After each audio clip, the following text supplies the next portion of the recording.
Testing, testing. Good morning, ladies and gentlemen. Good morning, good morning. All right, we'll be getting started here momentarily, but I would like to announce for those, recognizing there's very limited seating. So for those that do not have a seat, we actually have 2 overflow rooms that are available. We want to be cognizant of the fire hazards, and so those that are on the back wall, if you can find your seats, that would be great, but we'll be getting started here in the next minute or so.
Good.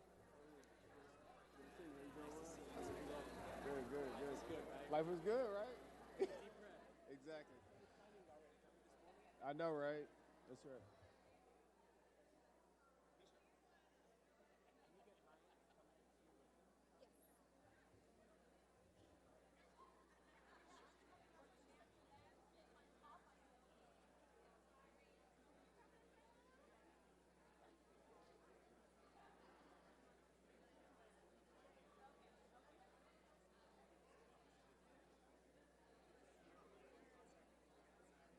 Good afternoon to those of you standing against the wall. You cannot stand against the wall. It is a fire.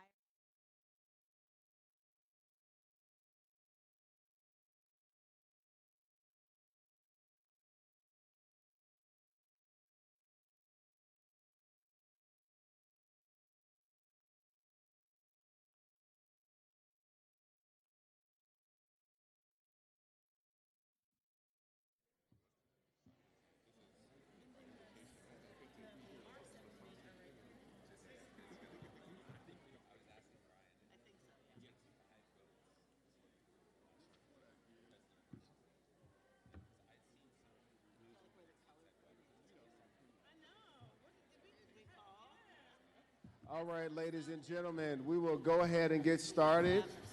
So if you can kindly take your seats, and again, let's be cognizant of the back wall. You ready? All right. Well, good morning. Good morning. All right, now we're talking. Thank you for joining us this morning for the inauguration ceremony for the City of Oakland and the Oakland Unified School District.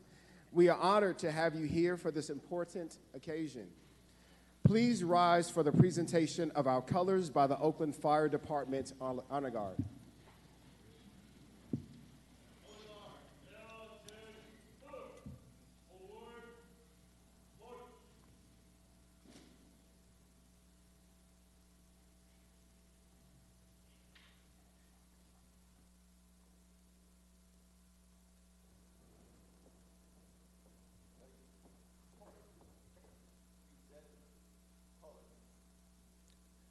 Please join me in reciting the Pledge of Allegiance.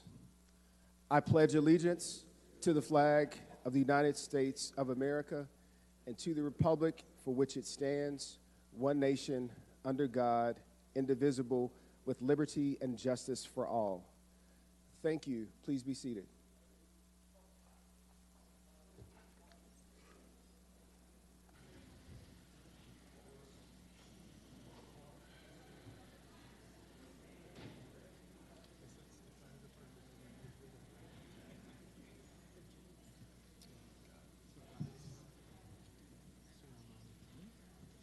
I would now like to introduce Kev Choice to deliver our City of Oakland Love Life acknowledgement.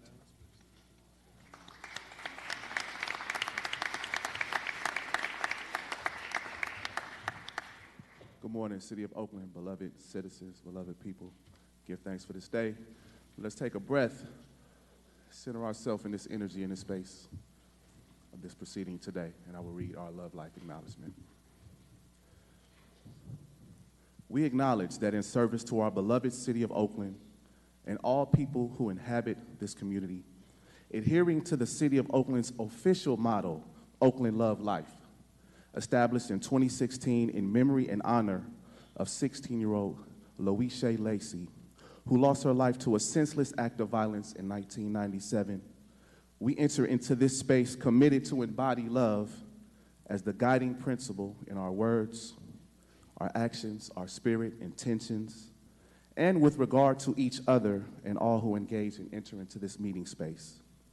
We acknowledge Oakland Love Life as our motto as we denounce violence in all forms and the conditions that create it.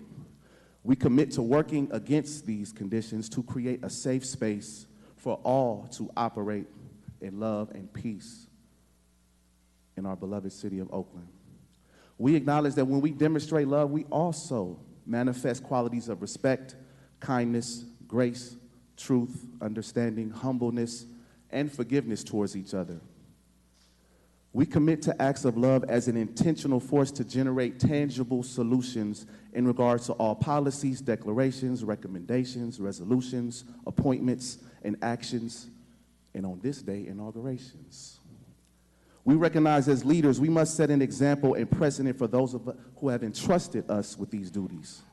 We accept the responsibility to make our city a better place by bringing inspiration instead of insults, contributions instead of complaints, constructive feedback instead of criticism, and even in our passion for all issues, no matter how difficult, we lead with the guiding principle of love, Oakland Love Life. We ask that all who participate today in this event and this proceedings to share with us in this commitment and practice of exhibiting love, good faith, positive energy, respect, and consideration on how you comment, present information, report out, or inform on this meeting. We appreciate all contributions to the space, and even when expressing hurt, harm, disappointment, dispute, or disagreement, we request that you lead with love in your heart. We acknowledge love and practice, and when there are differences in opinions, strategies, procedures, and process, we seek to find common ground and tangible solutions that demonstrate love for our city, the residents, and its constituents. We acknowledge that when we recognize and model this practice of love, it will establish a norm that will resonate and be exemplified throughout the city of Oakland and create the change we all wish to see. We acknowledge that when we lead with love, we are also able to uplift a thriving city rooted in equity, equality, justice, inclusion, and opportunity for all, regardless of race, gender, age, class, socioeconomic status, nationality, religion, housing status, sexual orientation, or political affiliation. We acknowledge that when we uplift love, we uplift those impacted by violence of all and any kind. And we acknowledge that when we uplift love, traditions of our ancestors, our youth, our elders, our arts, our culture, our businesses, our educators, our unhoused, our civic servants, and all who contribute to the fabric and well-being of our community. Oakland Love Life. We commit to the action of love life as our motto and our mantra. Thank you. Oakland Love Life.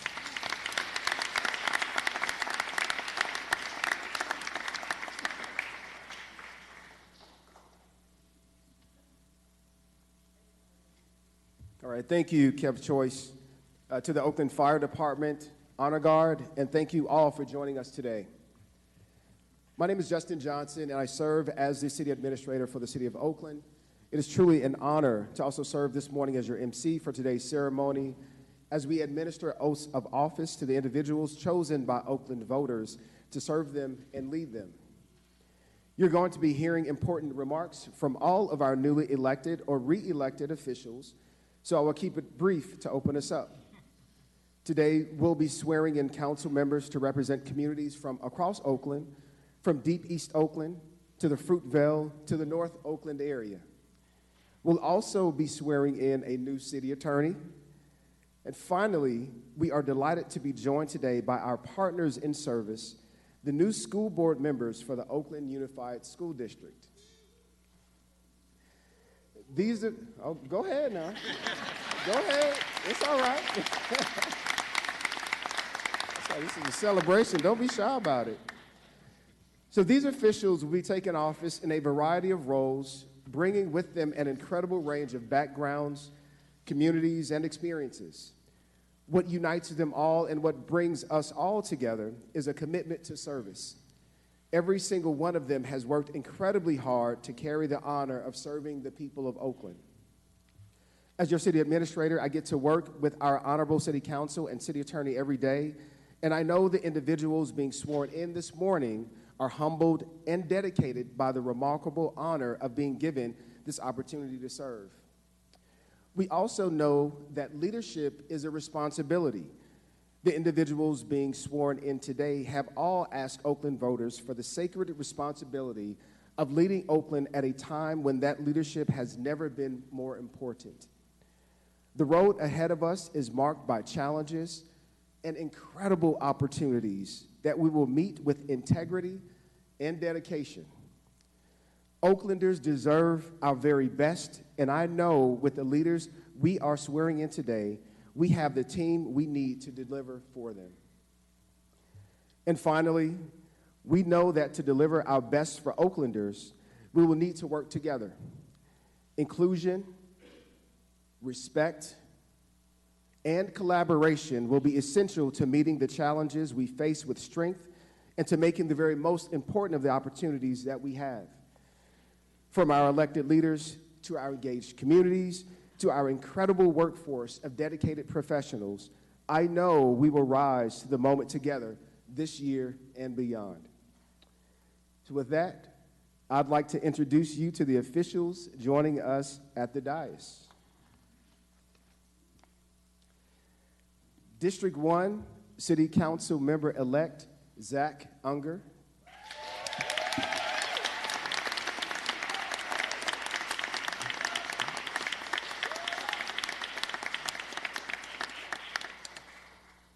District 3, City Council Member Carol Fife.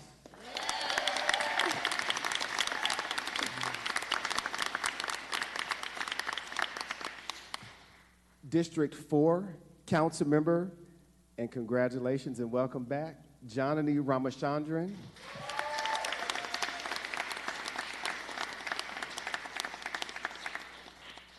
District 5, Council Member Noel Gallo.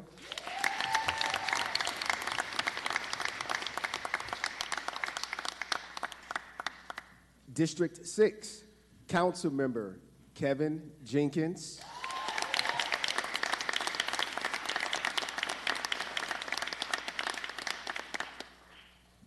District 7, Council Member-elect The Gun Show, Ken Houston.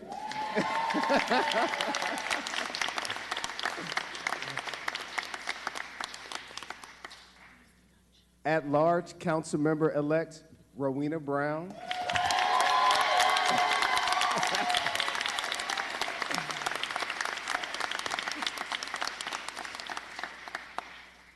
City Attorney-elect Ryan Richardson.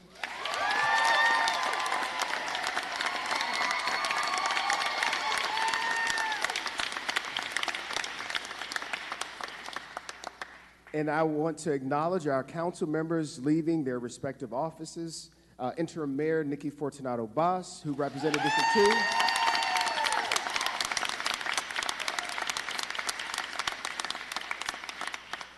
District 1, Dan Kalb.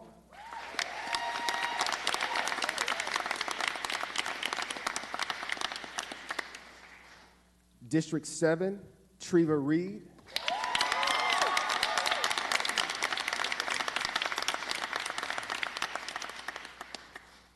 At-large Council Member Rebecca Kaplan.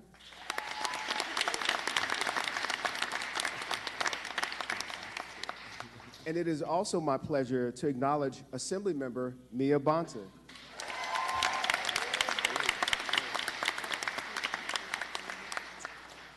All right, so our Oakland Unified School District officials at the tables here with us are Michelle Vasquez, Student Director.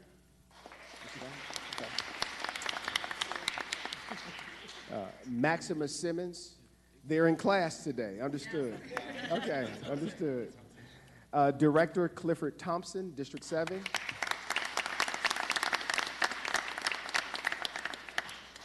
Director Jennifer Brohard, District 2. Director Van Cedric Williams, District 3.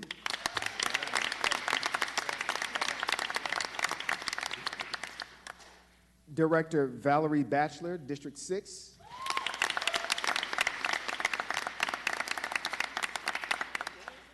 Director Jorge Lerma, District 5.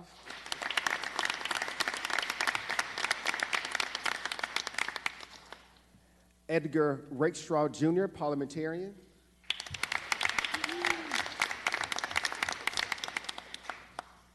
Board President Mike Hutchinson, District 4.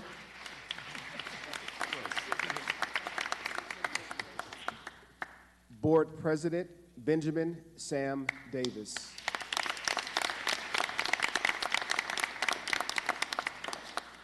I would also like to take this moment to acknowledge City Attorney Barbara Parker.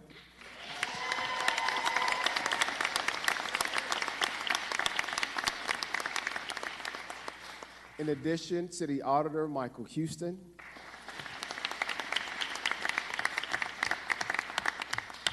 Also, former Mayor Libby Schaff. I understand she's here.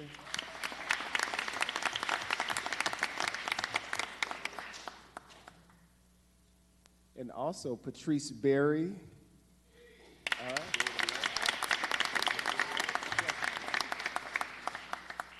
All right, sounds good. And one more. Oh, who am I missing? Rachel Lotta, please forgive me.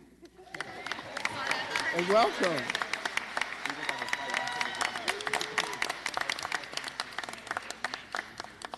General Counsel Janine Lindsay. Hi, Janine, how are you? I've been looking for you.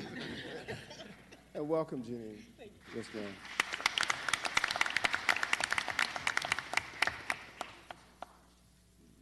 And at this time, I will call on City Clerk Asha Reed, who will now begin the oath of office. Clerk Reed, please take it away.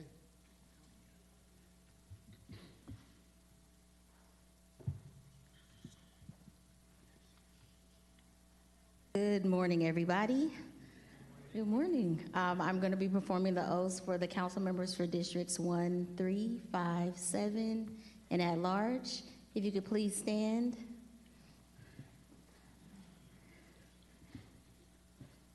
And raise your right hand. As you all know, you don't have to repeat after me. You would just affirm the oath by saying I shall or I will. I solemnly swear that I will support the Constitution of the United States, the Constitution of the State of California, and the Charter of the City of Oakland, and will truly, and to the best of my ability, perform the duties of City Council Member, City of Oakland. Thank you, and congratulations to you all.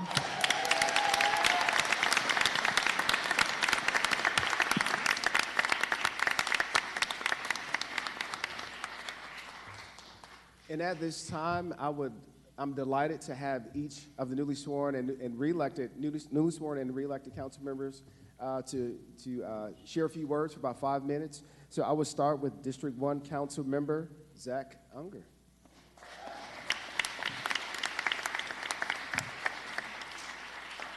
And just before you begin, Councilmember Unger, you have 5 minutes, and the timer is before you. I will be running it, so just be aware of your time as you give your comments. Thank you so much. Thank you all so much, my fellow Oaklanders. It's an incredible honor to stand before here today, and I think anybody with any sense could see that the honor is not mine, but it belongs to everybody else, all of my fellow Oaklanders. And you know, it's not even so much honor that I feel, but gratitude. First and foremost to my family, to my dad, Richard, who had the good sense to bring me here 50 years ago, to my kids, Percy, Mac, and Zeke. We got some Oakland Tech Bulldogs in the house over there. They're developing into the sort of kind, courageous, civic-minded, open-hearted people that Oakland is so good at producing in our young folks. And my wife, Shona, without whom none of this would be possible. None of this would be possible, and none of this would be any fun, so thank you. And my gratitude goes out to all of the city workers I see here and in the gallery and going to work like they do every single day on every other Monday. This is how our city runs. These people, these workers on city property, on job sites, on businesses both small and large, they're the ones who make this city function. Oakland, I know, is not always an easy city in which to work or to own a business. And the dedication, resilience, and creativity shown by our Oakland workforce, both public and private, is something we can never take for granted. And as with any family, you know, we love all of our siblings equally, but I need to single out one group for some extra special love, and that is my friends, my colleagues, my true second family in the Oakland Fire Department. Yeah.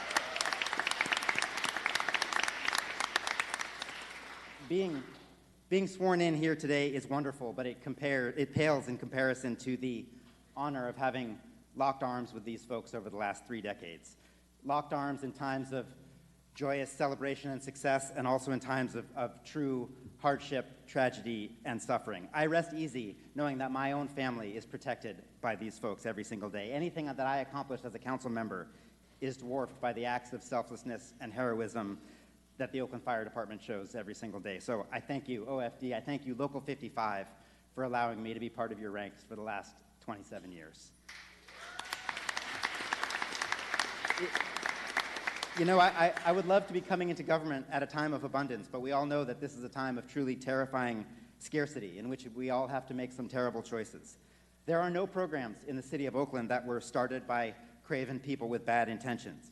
Instead, there are only crucial programs. Our police, our firefighters, our libraries, our parks, our senior centers, our arts community, and on and on and on. We have terrible choices ahead of us. And the only way to survive the next few months is by rejecting the dichotomies and zero-sum thinking that tear us apart. I reject the false choice between public safety and civil rights. We can and we must have a police department that keeps us safe while also protecting the most vulnerable in our community. I reject the idea, thank you. I reject the idea that labor and business must be eternally at odds. We can protect a vibrant middle class with safe, stable, organized jobs for everyone, while also not demonizing the desire of businesses to turn a profit and expand their footprint. These bogus oppositional narratives that we sometimes create, tech versus blue collar, this neighborhood versus that one, newcomers versus long-timers, that does nothing but hold us back. This is an all-hands-on-deck moment for Oakland, and we rise and fall on the strength of our ability to work together. To that end, we must embrace a modest politics, a politics that focuses on the basics of what a city can provide, realistically.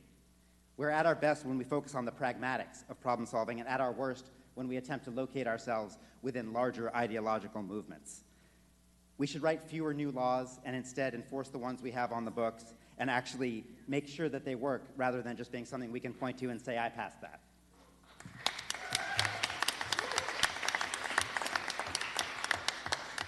To my colleagues on council, I say this: we will frequently disagree in every possible permutation of the 8 of us sitting up on the dais, but you have my word that I will never allow these disagreements to curdle into enmity. I reject factionalism, score settling, personal aggrandizement. If we don't work as a team, we're going to fail.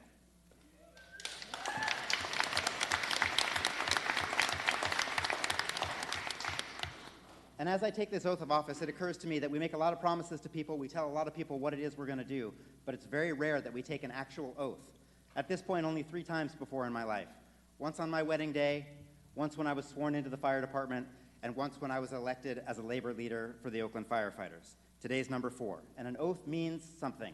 It means more than a promise. In this case, it means putting the citizens of Oakland ahead of ourselves, working for the greater good, protecting the interests and the safety of those who put their faith in us. I make this oath to all of you, to my family sitting there in the front row, I make this oath, to my colleagues on the council, and to everybody in the City of Oakland. It is with extreme gratitude that I take this oath to all of you. I thank you for the opportunity to serve.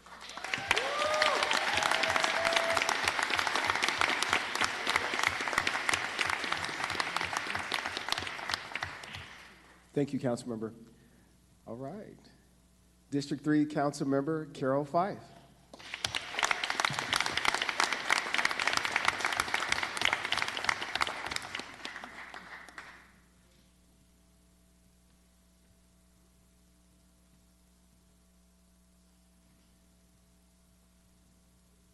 I just told the clerk to put another 15 minutes on the clock for me. No. I'm kidding. I actually did not prepare remarks today. I honestly thought because it was my second go-around, I wouldn't have the opportunity to speak. That said, I am so deeply honored to be here with you all today, for the residents of District 3 choosing me to be their representative again, for the second time at a time where everyone feels so polarized and there's so many people who feel helpless and hopeless. I am here to represent that there is hope for Oakland, for bringing us together, for getting through some of Oakland's toughest challenges together. So as our former speaker just said, our newly elected council member Unger, I am here to work in partnership, not only with my council colleagues, but also with our school board directors, with our former council member Nikki Fortunato Bass, our former president, on the board of supervisors, with our assembly person. Where's Assemblyperson Bontago?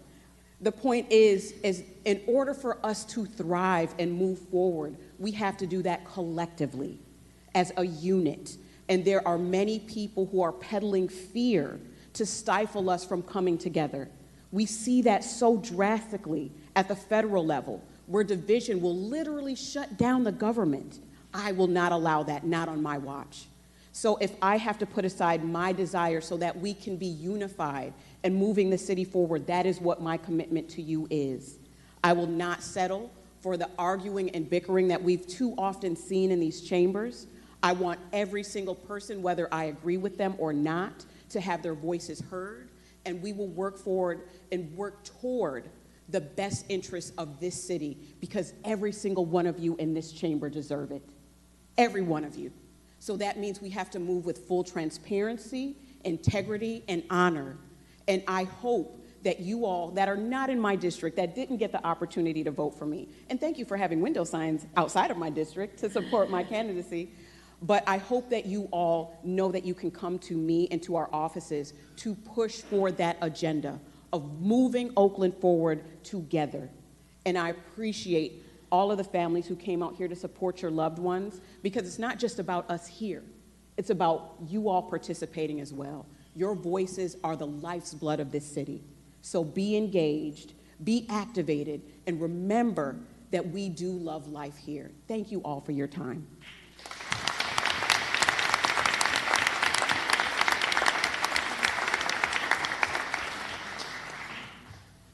Thank you, Council Member. All right, Council Member Gallo, if you can share a few words, we'd love to have you come on up.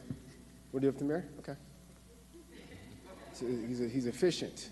Thank you, and I want to first of all express my appreciation to the support that I received In the past, having grown up here in East Oakland, certainly from the churches, the pastors, to the schools, to the neighbors, residents, nonprofits in the area, I really want to thank you for the encouragement to continue to serve on the council, because the reality is we're in Oakland, we have an emergency. And we can do all the talking we want, but we got to take action, and it's going to require all of us that are here in Oakland, not just the council, the mayor, and employees, but it's going to take all of us to bring Oakland back to where it used to be on a positive track. But in saying all that, I want to first acknowledge and recognize my family that are here present. Alisa, if you're Alisa Gallo, if you're here. Alisa, my daughter Amanda, I see Amanda. Selena, is Selena present as well? And Gianna couldn't make it today because she's at work. Noah, is Noah present also? Noah Gallo, thank you for joining us. And at the end of the day, they were my best educators, teachers in Oakland. Seeing them go through the Oakland Public Schools and their experiences led me to get involved with the Oakland Board of Education for a number of years. But at the end of the day, I want to thank you for your support, the family support. They're graduates from Oakland High School, Fremont High School, and they went on to UC Berkeley, Stanford University, UC Davis, and received their undergraduate and master's degrees, and now they continue to be employed working for government, Alameda County, East Bay Regional Parks, and so forth. But I want to give special recognition and thanks to the family, because at the end of the day, it's about our children and families. And raising children and families here in Oakland with our Oakland Unified, certainly we know the challenges that are occurring within the classroom, within the neighborhood. And so I'm grateful for that, and I'm extremely grateful for the support that I received throughout the years. One of the reasons why I got involved with politics, I want to thank Pastor J. Alfred Smith from Allen Temple. And he's the one that said, Noel, you got to get out there and get involved in the community and run for school board and so forth. And I still hear from him. I know he's in a different path, but I still hear from him and Bishop Bob as well, and some of the other ministers and churches. But in closing for me, I just want to say it's not about what you say, but what you do. We can make a lot of promises, a lot of more rules and order and more policy makers, but it's what we do in the neighborhood. What do we do in East Oakland and West Oakland to make sure that our children have a quality education? Why do we have to worry about the lead in the water issue when Oakland's had 4 or 5 million sitting in the bank dealing with lead in the paint, but we didn't use it?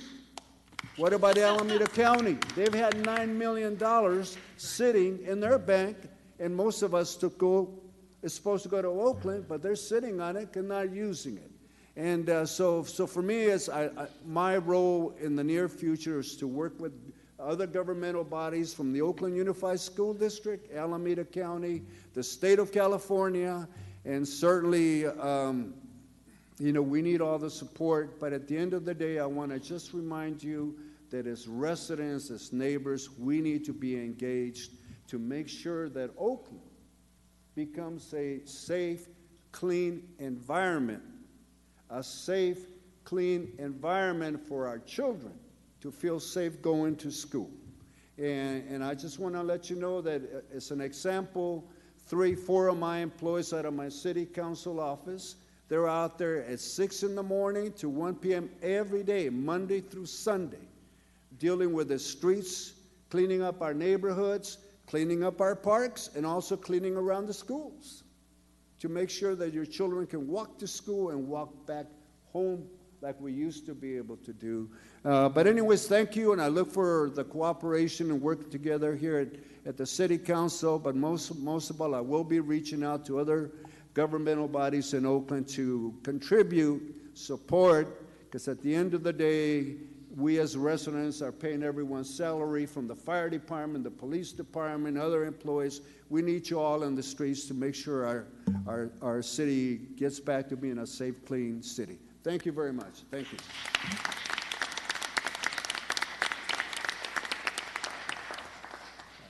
Thank you, Councilmember Gallo. Councilmember Houston, come on up.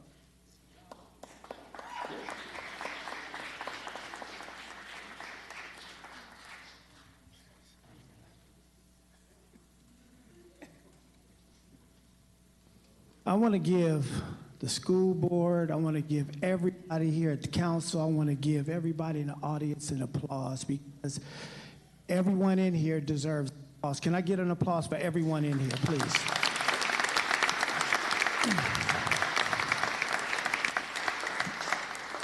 I always have something to say, always, right? So I did now because I wanted to become natural.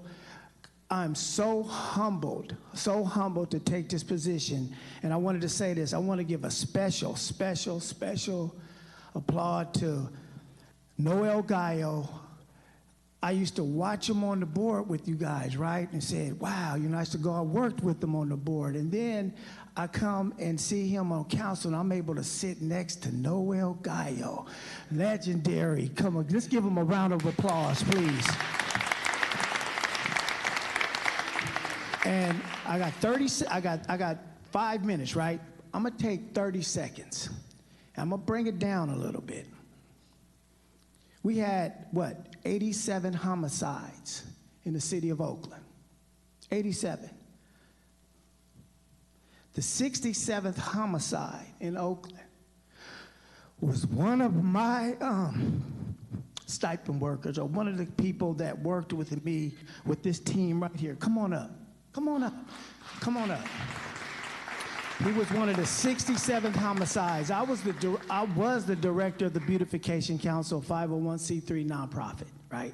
I had to resign. And I worked with these ladies and gentlemen from the justice impacted and the unhoused population to actually make true change, give them dignity, respect, and give them some money. To how you know, the only way we can change this city is come together. Love life, right? I didn't have a speech. I honor each and every one of you. I want Maria, Heather, come on up, because I got to put you on Front Street. Come on up. I had to resign from this, something that I built. I built from the scratch with Miley. He supported me. I built it. It was called the East Oakland Beautification Council, and I had to actually take my name off something that I felt passionate about, change that I wanted to make to my city that I love. I am the son of Oakland, born and raised, third generation here. Went to Castlemont, Madison, Stonehurst Elementary School. I am proud of this city. I'm gonna fight for this city. And let me tell you something. I have no filter. None. I honor each and every one of you. Hey, Nellie, what I used to always say, I said, do I have the permission to speak to you?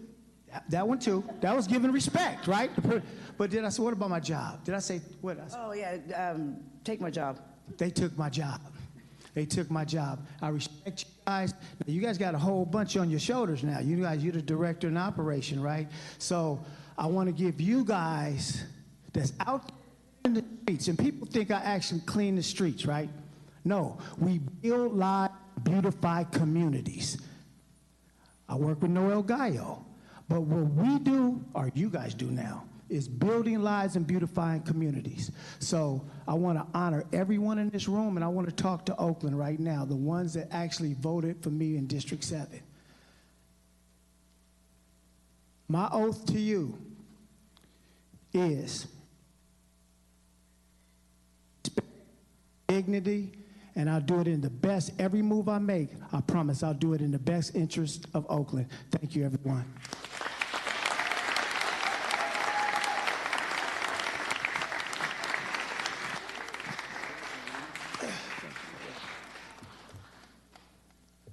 Thank you, Council Member. All right. Council Member Rowena Brown.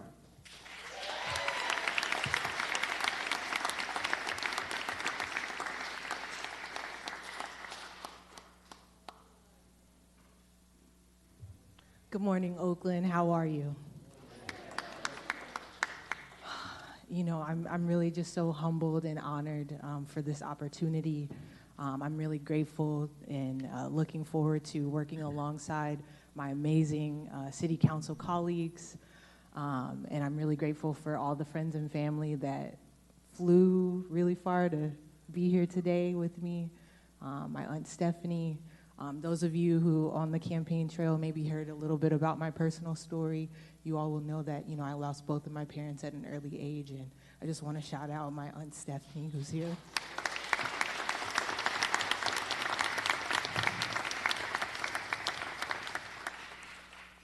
And my cousin Nicole. Hey, Chris. But I really just want to first start off with some thank yous. And so, of course, I'm here because of the voters of Oakland. Oakland voters said they wanted change, and they believed in my leadership. And so, thank you to the Oakland voters.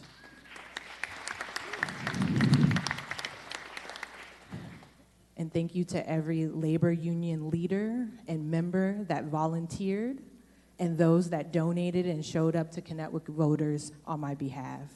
Thank you to my team, Catherine Liu, Ivan Garcia, Ross, Jacob, Danielle, Chiamaka, Terrence, Georgia, Dory, Tay, Brian, Ross Adams, Ryan, and Mansour.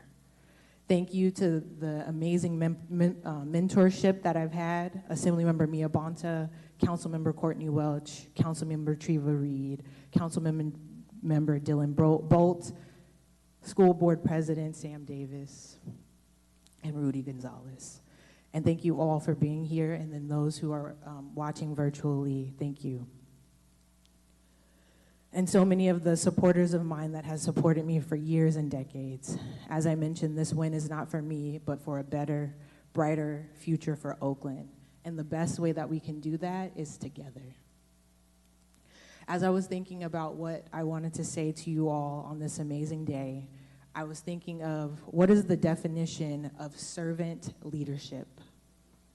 Servant leadership is a leadership style that prioritizes serving others over personal gain. Servant leaders aim to create an environment for those around them that they can thrive and do their best work.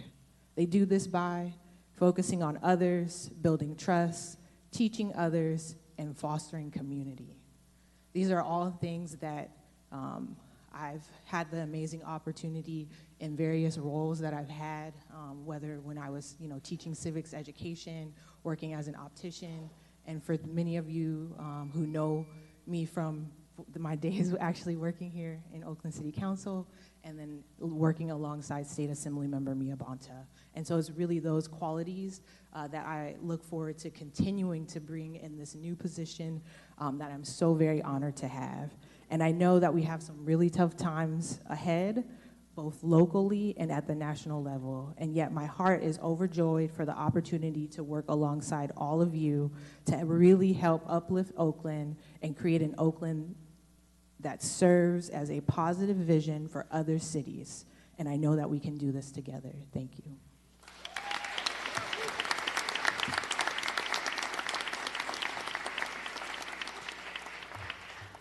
Thank you, Councilmember Brown. So at this time, I would like to turn the floor back over to our City Clerk, Asha Reed, who will deliver the oath for our newly elected City Attorney.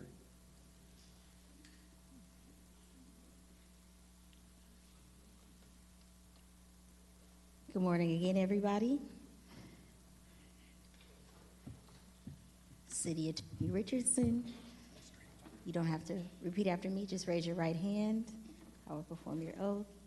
I solemnly swear that I will support the Constitution of the United States, the Constitution of the State of California, and the Charter of the City of Oakland, and will truly and to the best of my ability perform the duties of City Attorney, City of Oakland. Thank you, and congratulations.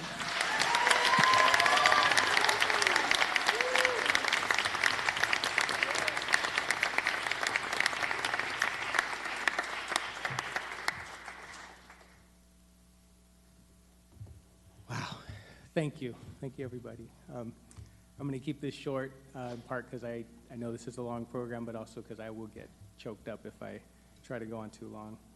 I want to echo some of the things that have been said already, especially by our esteemed city administrator, about my perception that we are in a point of opportunity for our city. I'm not going to go over all the challenges we face because everybody in this room knows, we know too well what they are. We also know that we have an unprecedented amount of new folks coming in to our leadership. And as I'm thinking about it, the same goes for our esteemed school board as well. Huge challenges and a lot of new leadership coming in. And I think where a lot of people would look at that and only see a potential crisis, I think that there is an opportunity. There's a saying that every crisis presents an opportunity. I don't quite believe that. I've been through some crises that are nothing but a crisis. But I do think this is one of those crises that is an opportunity. I think that with the new folks that we have coming in, they have no choice but to jump right into the deep end. There is no choice but for them to roll up their sleeves and immediately get to work. We also have with them so many folks coming in new. A lot of them literally don't know the definition of business as usual in Oakland, which I think could be a good thing. I think there are obviously things that we've been doing that we need to change. There's things that we need to hold on to, but I'm looking forward to having many fresh sets of eyes on some of these problems. So as your lawyer and your counselor and your colleague, and on behalf of my office, but also as your constituent and a resident of Oakland, you have my full support. I'm ready and willing and really pumped up about working with all of you. We have a lot of work to do, but we're going to get it done. I want to take some time to thank some of the people that have helped me on this path. Some of the folks that were with me all summer, I want to thank them by name. Folks in my office, Laura Lane, Celia Warren, Brian Mulry, Christina Lum. They spent many, many hours with me this summer helping us get to where we are today. I also want to thank Julie Caskey and Jennifer Foster, tireless workers with me this summer, and my campaign consultants, Doug Linney and Donald Lathbury.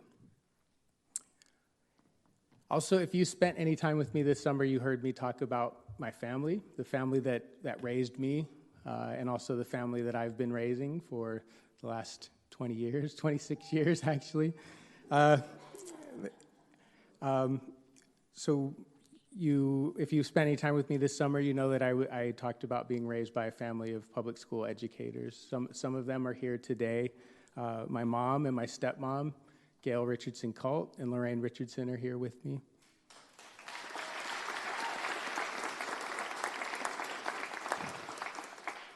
You also heard me talk about my wonderful mothers-in-law, which were a big part of the reason that my wife and I moved up to the Bay Area many, many years ago. Sholi Malawa and Nan Schlossberg are here with me today as well.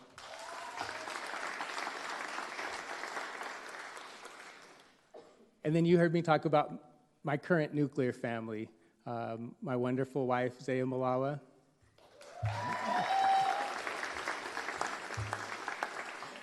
my daughter, Madison Richardson, and last but not least, my son, who, if you spent any time with me this summer, you probably met because he was my roadie, one of my campaign consultant, kitchen cabinet members. He asked me if I was going to call him out specifically, I think jokingly, but I really had planned to, and that's my son, Miles Richardson.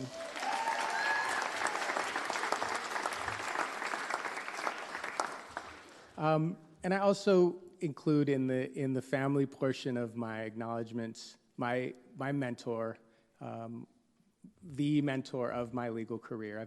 I've had a few, but in the legal profession, mentors mean a lot, as they do in most professions. But for most lawyers, there's usually that one mentor who is the mentor of your career. And for me, that's our city attorney, Barbara Parker.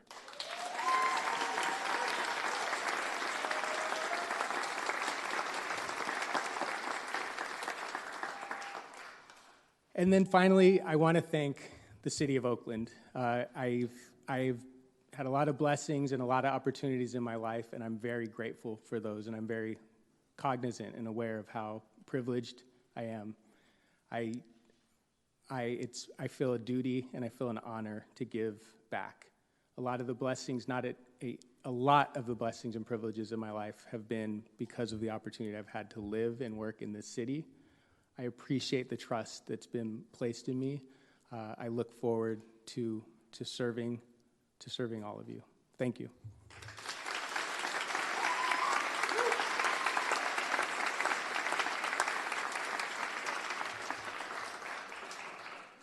Thank you, Attorney Richardson. So at this time, I will turn the floor over to our city clerk, who will convene our meeting into our next public meeting.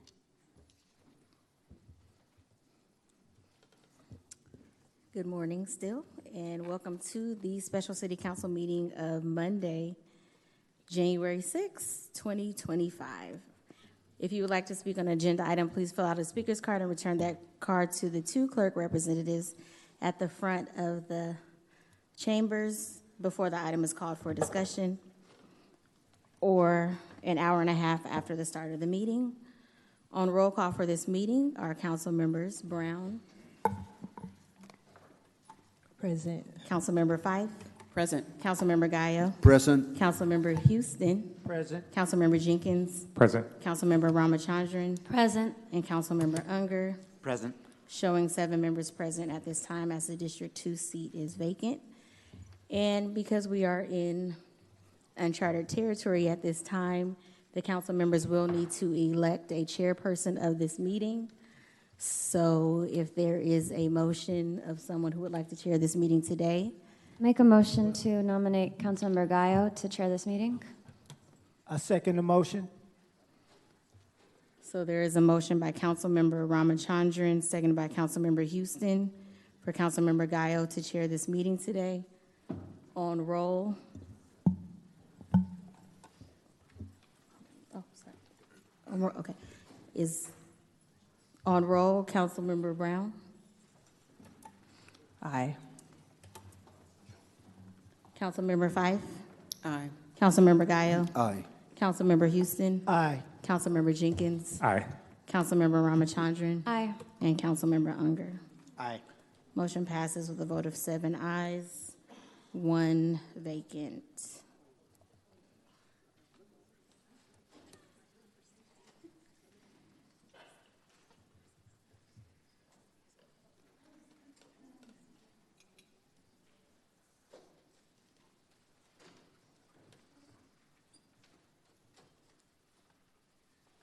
Thank you, Madam City Clerk. Take us to the next item.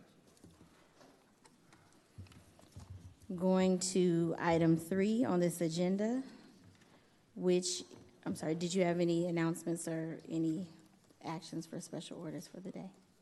No, just go ahead. We want to recognize the public and thank the public, but let's go ahead and move on. Going to item 3, which is adopt a resolution electing a council member as president pro tem of the City Council of the City of Oakland for a term beginning January 6, 2025 and ending January 4th, 2027, pursuant to City Charter Section 208. Can I make a motion? Yes. Motion to Noel Gallo to be that president pro tem. Second. Was that Councilmember Ramachandran? Yeah, second.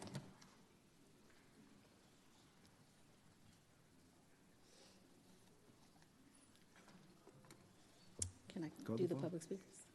There's speakers? Yeah, Yes, of well, course. let's hear from the public. Thank you.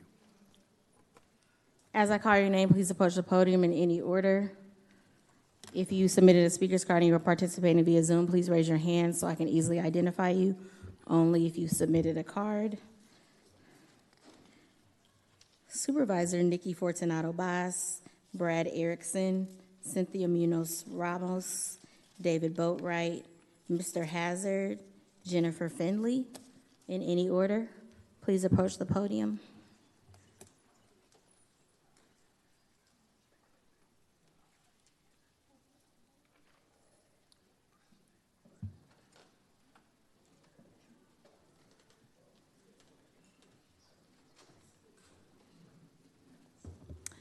Good morning, everyone. I just wanted to have an opportunity, and for the record, Nikki Fortunato Bass, Alameda County Supervisor for District 5. I really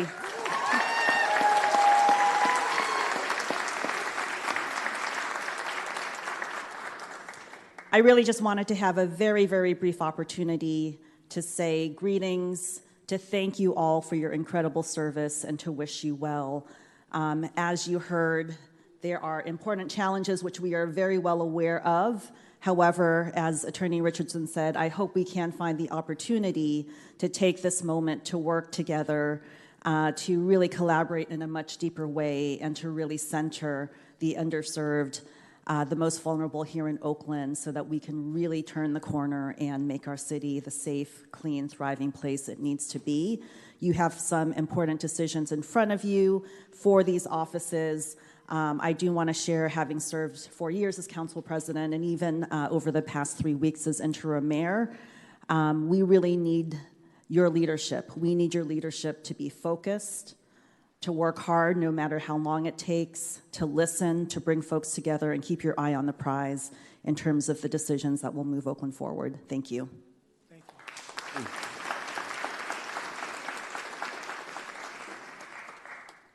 Next speaker, please come on up and present.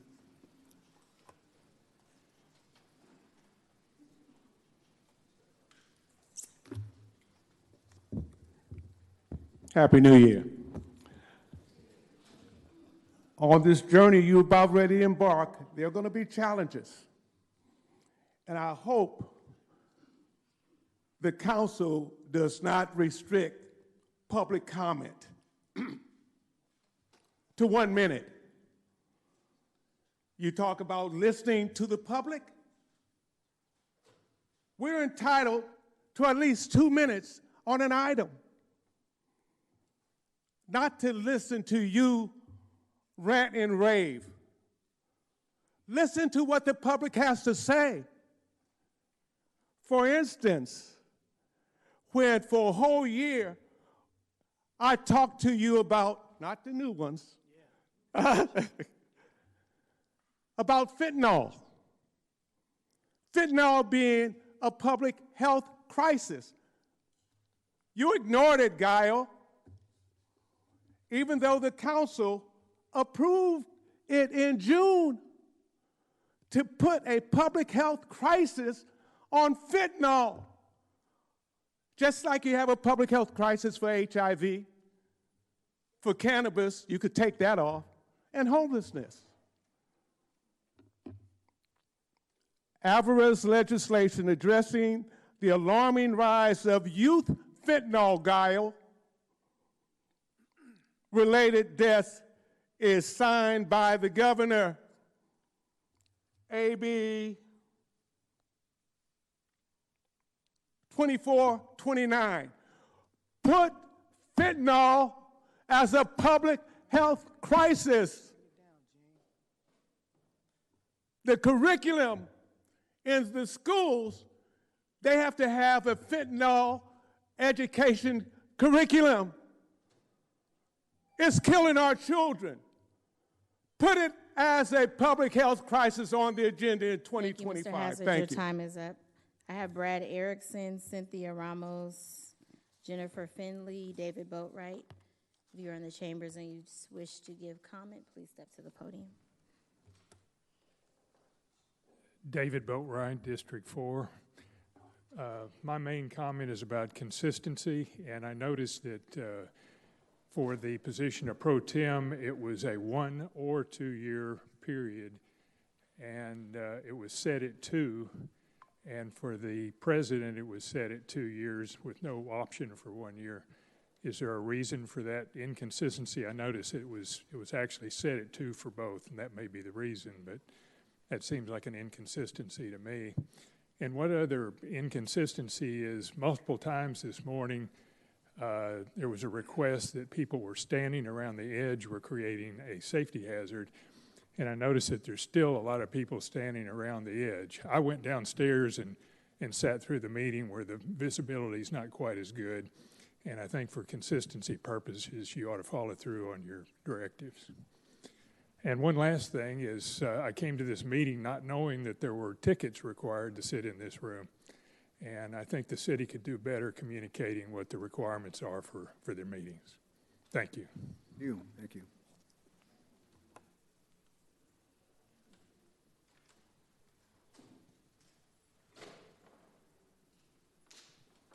At this time, all names were called. If you wish to speak, please approach the podium. Otherwise, all names have been called. All the speakers have been called. Anyone on Zoom that we need to? No? Okay, thank you. Members of the council. Yes, council member. We didn't call these two items on the agenda together, the president and the president pro tem. So I'm just speaking to the motion and second for the item that we're on. I want to say that Council President Bass, for this council, for people who don't know and don't see what goes on behind closed doors, has been one of the, if not the best administrator of this office that I've ever experienced. I've only been an elected for 4 years, but I've been coming to this council to meetings, as many of you all know, for a decade, a little over a decade. And to see these meetings run in the way that they do, the way that she wrangles all of the council members to make sure we have quorum, the way that she's organized our sister city from Japan coming to Oakland to visit, and working with our secretary, Susan, there's so much more than you all can ever imagine that goes into being a council president. And I want to be clear that whomever we choose, I'm going to look for that same level of professionalism and ability to work with everyone, but also being meticulous around how we do our business, as we had the example of Council President Bass. So Noel, I know that will be you. I apologize, Councilmember Gallo. If this vote goes through, and these are really big shoes to fill. As Council President Bass laid out in a council meeting a few weeks ago, it is not for the faint of heart. And I want to be in those council prep meetings so that every Thursday before we go into our Rules Committee meetings, I want to be there to support, because this is not a time for us to slack off at all. And so I just want to be clear to my colleagues on this body that I'm going to hold us to an even higher standard, because the people of Oakland deserve that. And I want to make sure that we're organized, and I want to make sure that we have all of the resources that I'm going to lend through my office to your office to get this work done and to get it done efficiently. So I just wanted to share that for all of us. Thank you. Thank you. Yes, council member. I want to make a motion for the president of council. Is that out of order? Okay, all right. All right, I want to make...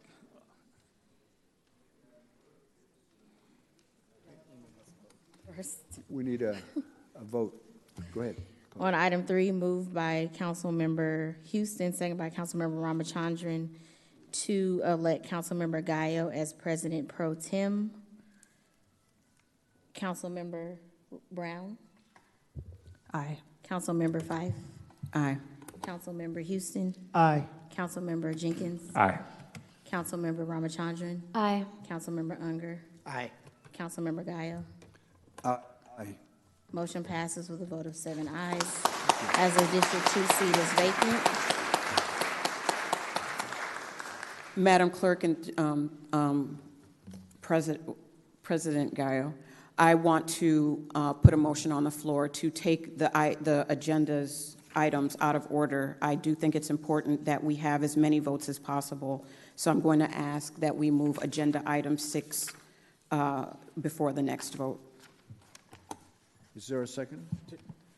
Through the chair. So the order that these items are taken in is at the discretion of the chairperson. So they certainly can be taken out of order, but it's... That is what I'm requesting. You're asking for item 6 to be moved up? Yes. Okay, Madam Clerk, go ahead and call item 6. I'll second that.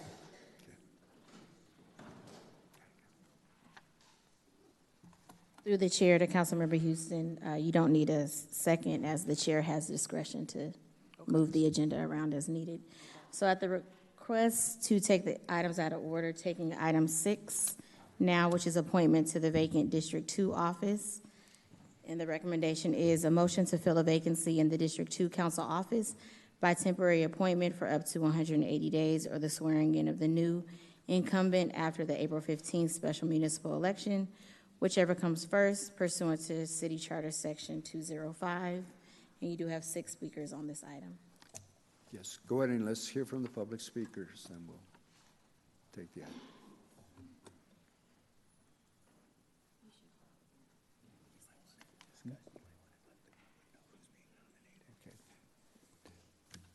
Can members of the council, it's a recommendation to nominate for District 2 to fill in for Supervisor Bass. The name or the person that's being recommended is Rebecca Kaplan. I would like to make a brief comment. Go ahead.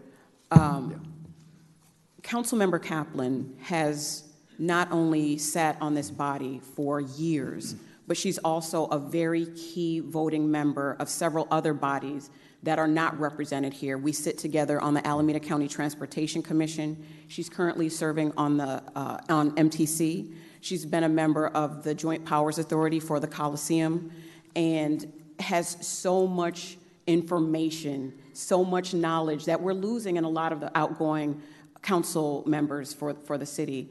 And so I think it is important that we retain that knowledge, the expertise and acumen that comes with all of these years of service, and particularly as a former council president and the chair of our finance committee during these budget challenges. I think it's so critical that we have someone like Councilmember Kaplan to sit with us for this short duration of time as we transition to a new council person through our special elections that will come up in April. So I do want to, with great honor, make a motion to recommend Councilmember Rebecca Kaplan for the vacancy for the District 2 office. Is there a second? Is there a second? I second It's it. been moved and seconded, but I want to hear from the public. Calling in speakers for item 6. As I call your name, please approach the podium in any order. If you are participating via Zoom, please raise your hand so I can identify you and you can have your chance to speak. Supervisor Nikki Fortunato-Bass, Brad Erickson, Cynthia Ramos, David Boatwright, Mr. Hazard, Jennifer Finley. If you are in the room or on Zoom, please raise your hand. Yes, go ahead. Thank you. Thank you. Before I begin my comments, I want to say congratulations, President Gallo. I very much, as a former council president for the past 4 years and having shared with this council what I believe is important to know, I want to be at your service to support your leadership and your success. Certainly learning those rules of procedure, the Brown Act, making sure that we are available to support and prep before each of these meetings to be successful is important, and I want to be there for you, so please call on me. I want to share that it has been my utmost pleasure to serve as the council member for District 2 over the past 6 years. I greatly appreciate the partnership, the collaboration, the co-governance that I have been able to build together with the constituents, the voters, the businesses, the community organizations of District 2. And with that in mind, as you know, I recommended that Rebecca Kaplan be appointed to fill the vacancy just over the past 4 months until a new council member is elected. One of the reasons is because there's so much work in front of us. And each of you know, because you serve your own district, how important it is not only to have you there as a council member, but to have your staff supporting and responding to your constituents. And so I want to make sure that the work that I've done with my district continues over that interim period. And specifically, that there is someone like Councilmember Kaplan who knows how our city works, who knows how to problem solve. who can make sure that critical things, whether it's breaking ground on one of 6 projects this year, the Lincoln Rec Center, happens, whether it is making sure that one of the main encampments where we need to house residents and transition that encampment, like the East 12th Street median in San Antonio. There are very important things that need to be done, and I believe she's well positioned. In addition, as you all know, the budget in front of you is critical. Brad Erickson has ceded his time. Yeah. He's right there.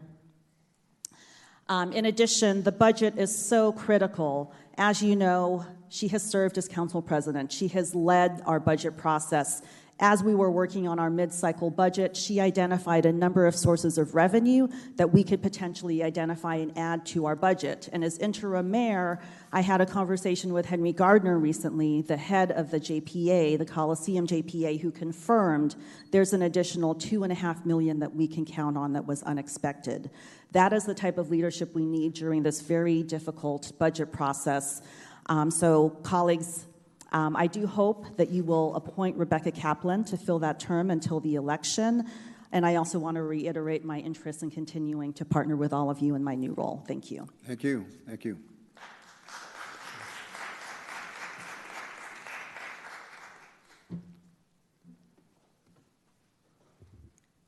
Good morning. Congratulations, council members. Congratulations, Councilmember Gallo. My name is Cynthia Munoz Ramos. I have had the pleasure of serving as the Chief of Staff for Council President Bass over the last 3 years. And I wanted to take a moment and also support our Councilmember Rebecca Kaplan in filling in this very important seat to serve our residents, to serve our constituents, to ensure that the projects that we've been working so hard over the last 6 years continue, and some that are so close to completion can see the day.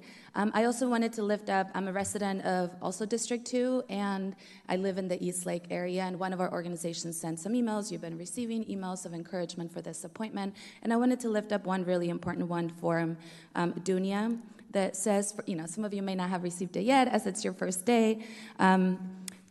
Dunia, I am writing as a member of East Lake United for Justice and a huge fan of Nikki Bass to support Nikki's choice for Council Member Rebecca Kaplan to be appointed interim caretaker of D2 Council Member.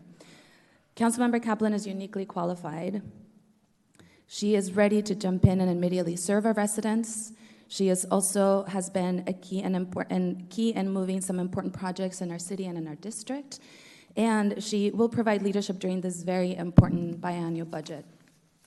Councilmember Kaplan is also, ready to support our priorities around, apologies, I'm a little nervous, breaking ground on the Lakeshore Protected Bikeway in the spring, breaking ground on the Lincoln Rec Center expansion this summer, ensuring that we continue to have improvements in Clinton Park and the community center there, moving forward our San Antonio Park Master Plan, advancing the Fire Station number 4 upgrades with the Oakland Fire Department, ensuring that we are working with our state and county and our local community to ensure that our unhoused residents in East 12 can see a just and dignified transition. And as the Chief of Staff of the last 3 years, I would also offer my time and my knowledge and some of the work that I've done with the clerks in our departments to ensure a smooth transition for you as council president, as well as to all the new council members. Thank you for your time. Thank you.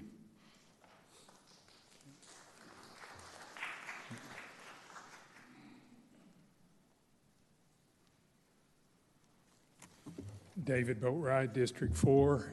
I agree that it's important to have people in positions that have a lot of experience, and as someone said, there's a lot of experience that is leaving the city council now, but I think it's also a good time to try to get some new ideas into the city council, and unfortunately, I don't know if it's still possible, but could someone else be nominated for this position? Is it too late? Are there no other people in District 2 that want to run for this position? My concern is that even though Councilperson Kaplan has done a lot of work in the past, that she has been very instrumental in the current Coliseum issues that are going on and some other issues that are not particularly going favorably. And I would recommend that somebody else step forward to stand for this position. Thank you. Thank you. Thank you.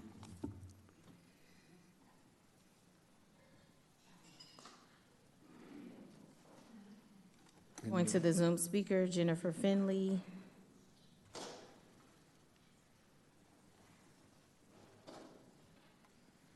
Please begin your comments.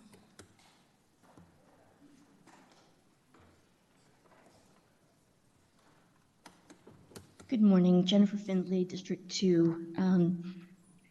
Supervisor Bass, I was worried when you were leaving the district about our representation here and as council president, and I am very glad to have you on the council, but I am also very glad to have Rebecca Kaplan as hopefully our incoming interim D2 representative.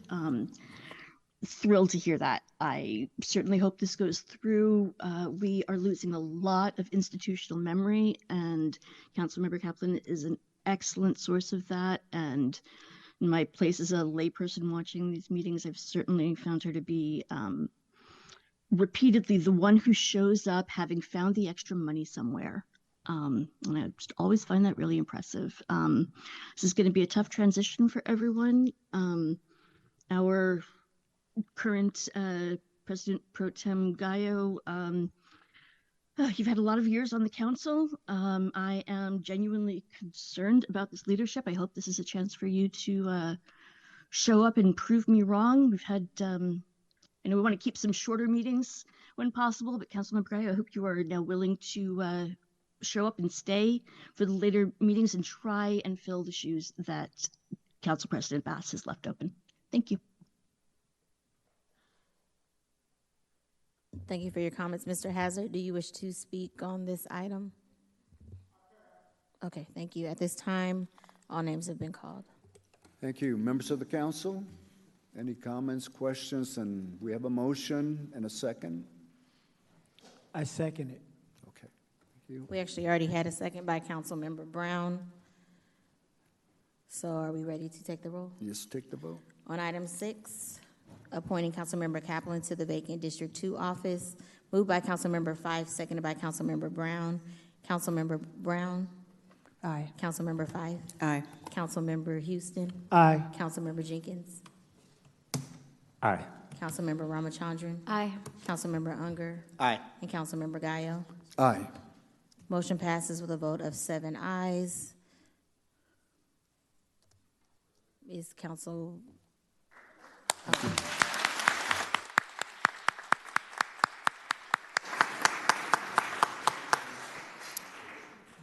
To the chair, I think if, I just want to make a comment that if Councilmember Kaplan is to participate in the rest of this agenda, I assume that we would need to take a break so she can be sworn in.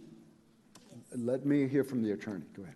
Yes, to the chair, that is correct. So it's in the desire of the body is to have Councilmember Kaplan participate in the rest of this meeting. She'd need to be sworn in as in District 2, which would mean the council would need to recess this meeting briefly. Okay. Well, let's go ahead and do the swearing in. Come on, we want to move the meeting. Come on. Yep. Okay.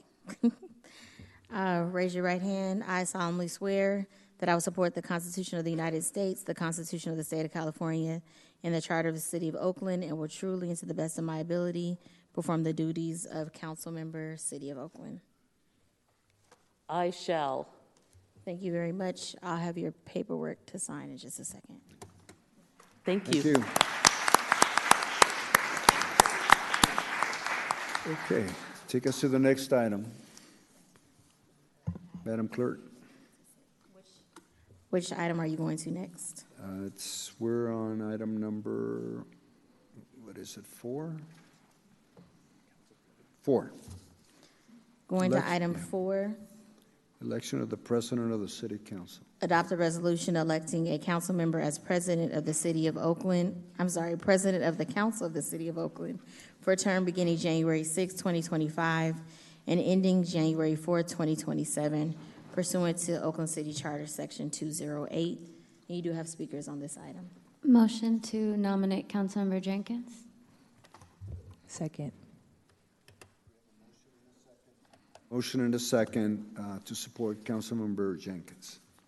And so we will we'll go to ahead the and call public speakers. Yeah. Brad Erickson, Supervisor Nikki Fortunato-Bass, Cynthia Ramos, David Boatwright, Mr. Hazard, and Jennifer Finley. Please approach the podium in any order. If you're on Zoom, please raise your hand so I can easily identify you. Thank you.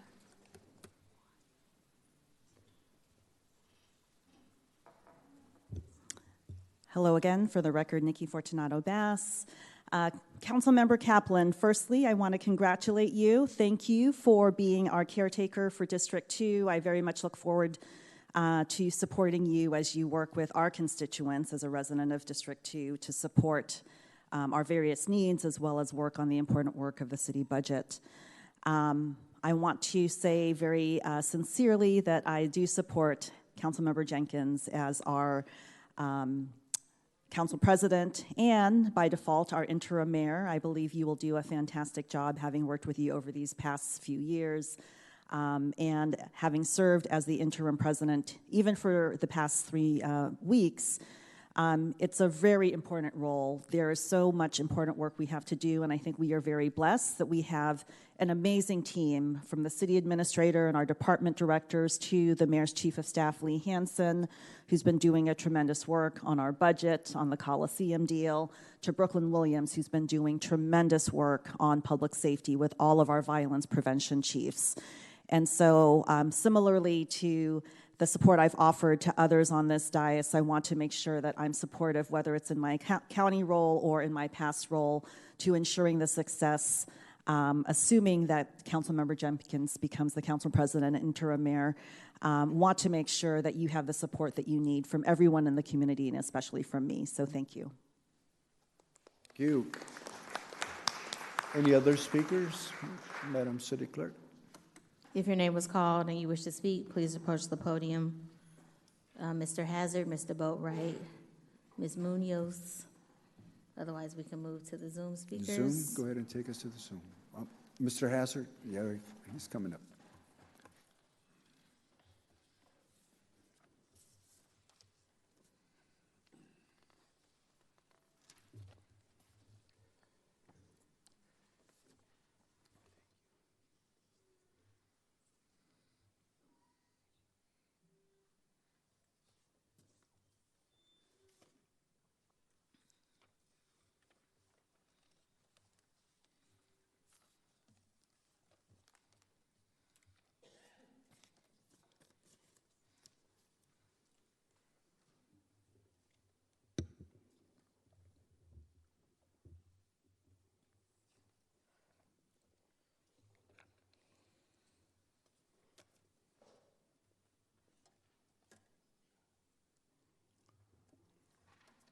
So my comments are not directed at Mr. Jenkins because my comments are going to apply to anybody who would be president and ultimately interim mayor. You are denying the residents, almost 50,000 residents in whatever district without any representation. That's illegal. Let me read to you so it'll be clear. California law strongly protects the voting rights and representation through various constitutional provisions and statutes. The California Constitution, Article 2, establishes fundamental voting rights. The California Voting Rights Act provides additional protections. The Election Code governs local election procedures. Local legislative bodies, like city councils or county boards, generally cannot deny representation to qualified voters in their jurisdiction, create legislation that contradicts state election laws, violate equal protection principles, critical constitutional concerns, even temporary denial of representation raises equal protection issues. Courts generally disfavor extending periods without representation. So that's what you're doing by this process. This could have all been avoided in December had Nikki Bass not assumed the interim mayor. You could have selected another president, either Cobb, Reed, or Kaplan, and you wouldn't have this problem. This is problematic. You got 50,000 residents who will not have any representation. They need to file an injunction or a writ and contact the Attorney General, because this is problematic. 50,000 residents in districts. Mr. Hazard, your time is up. If your name was called and you wish to speak, and if you're in Zoom or in the room, please step to the podium or raise your hand. Otherwise, at this time, all names have been called. Everyone, Zoom, anyone on Zoom? No? Yep. Mr. City Attorney, can you respond to our public speaker in terms of the legality of making this, going in this direction? So the process the council will be following and the city will be following is the one that's spelled out in the city charter, which says that whoever is serving as council president when there's a vacancy in the mayor's office shall serve as the interim mayor. Thank you. Members of the council, any comments, questions? There is a motion and a second on the floor. Any comments, questions? No? Madam Clerk, call the vote. On item 4, moved by Councilmember Ramachandran and seconded by Councilmember Brown to appoint Councilmember Jenkins as council president. Councilmember Brown? Aye. Councilmember Fife? Aye. Councilmember Houston? Aye. Councilmember Kaplan? Aye. Councilmember Councilmember Jenkins, well, yeah. Aye. Councilmember Jenkins. Councilmember Ramachandran? Aye. Councilmember Unger? Aye. And Councilmember Gayo? Aye. Motion passes with a vote of 8 ayes. Congratulations.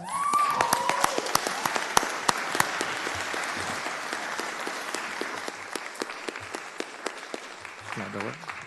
Go ahead. Yes, sir. So I just want to thank my colleagues for their support. And as Councilmember Fife said, we all have to work together.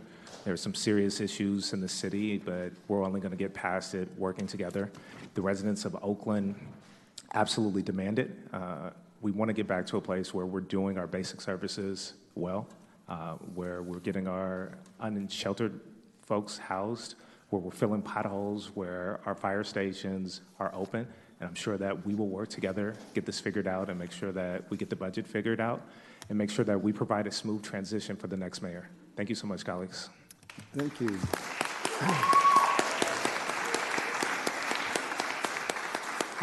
You don't have to leave yet. No, you go and have a seat, man. You got to be part of the public. We need you here. Anyways, thank you and congratulations. Any public speakers on this item? No, we're fine. Okay, let's take us to the next item.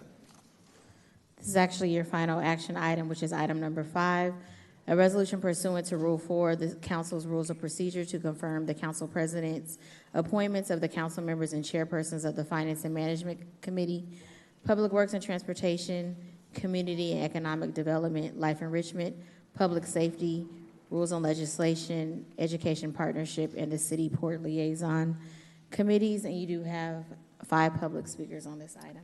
Thank you. And for our city council, for the representative, we have put together, there's a list that is being circulated, or Ms. President, okay.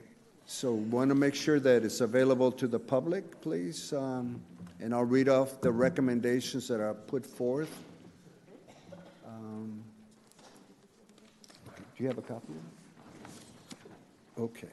So the City Council is putting on for action today recommendations for the committees that we have in place for the City Council. And Councilmember Ramachandran, can you please read the list for me? Yes, going in order of timing of the committees per day, starting with Finance, Chair, Councilmember Ramachandran, members, Councilmember Gayo, Councilmember Kaplan, and Councilmember Unger. Public Works and Transportation Committee, Chair, Councilmember Houston, members, Councilmember Unger, Councilmember Kaplan, and Councilmember Gayo. Community and Economic Development. Chair, Councilmember Unger. Members, Councilmember Ramachandran, Councilmember Gayo, Councilmember Brown. Life Enrichment. Chair, Councilmember Fife. Members, Councilmember Houston, Councilmember Kaplan, and Councilmember Unger. Public Safety. Chair, Councilmember Brown. Members, Councilmember Fife, Councilmember Gayo, and Councilmember Houston. Rules and Legislation. Chair, Council President Gayo. Members, Councilmember Ramachandran, Councilmember Fife, and Councilmember Brown. Education Partnership. Chair, Councilmember Fife. Members, Councilmember Houston, Councilmember Gayo, and Councilmember Kaplan. City/Port Liaison. Chair, Councilmember Kaplan. Members, Councilmember Fife, Councilmember Brown, and Councilmember Ramachandran. With the note that whenever Interim Mayor Jenkins returns to the City Council in the next 5-ish months, there will need to be some reorganization in order to make sure that Interim Mayor/Council President Jenkins will be able to serve on an adequate number of committees. Thank you. Thank you. Yes, Councilmember Fife. I take a bit of issue with the committee assignments here. I am not interested in chairing 2 committees. I honestly have concerns with our Ed Partnership Committee as is. I do not recall the last time that they met. And I want to understand from my colleagues if they're comfortable with their assignments as well. I'm not sure where this list came from, but I have a few issues here. But as it pertains to myself, yes. I definitely want to continue chairing Life Enrichment as I have for the last 2 years. I'm not interested in chairing Education Partnerships, have issues with that committee as it stands, and I'm deeply interested in continuing to participate on Community and Economic Development. Those are just a few of my concerns at this moment. And we will check back. Through the president, they prepared the list and recommendations, but we'll check back with you to make any adjustments, changes that you would recommend to serve, correct? Come again, I didn't hear you. No, what I'm saying is that this is an informational list for the public that was put together to share today on the agenda, but we're available to make some adjustments in terms of making some changes to the recommendations. Yes. So if possible, can we, through the chair to the city attorney, is it possible to make changes on the dais? If not, is it possible to push this to the Thursday meeting? Bring this back to another meeting. Bring it to the Thursday meeting and hear everybody's concerns. Through the chair, so yes, the council can make changes to these. What's before the council today is a resolution to confirm the council president's appointments to these committees, which our council president in this case is Councilmember Gayo. That resolution will require 5 votes to pass. If there are 5 council members who agree on the assignments, then it will be affirmed. The list that's been circulated can be changed today through the discussion of the council. If the council's unable to agree today, then one option is to continue this meeting to Thursday to finish at that time. Yeah, I would recommend we bring this back so we have a chance for everyone to give their input. Okay. Council President Gayo, if the main change is replacing Councilmember Fife as chair of Ed Partnership, that order can be changed right here and now.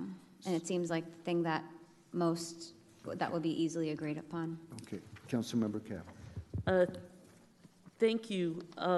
Yeah, I do want to make sure that we accommodate our colleagues' concerns as we undertake this. And so just to be clear, Councilmember Fife, were you saying you'd prefer not to be on Ed Partnership or to stay on it but not chair it? Yeah.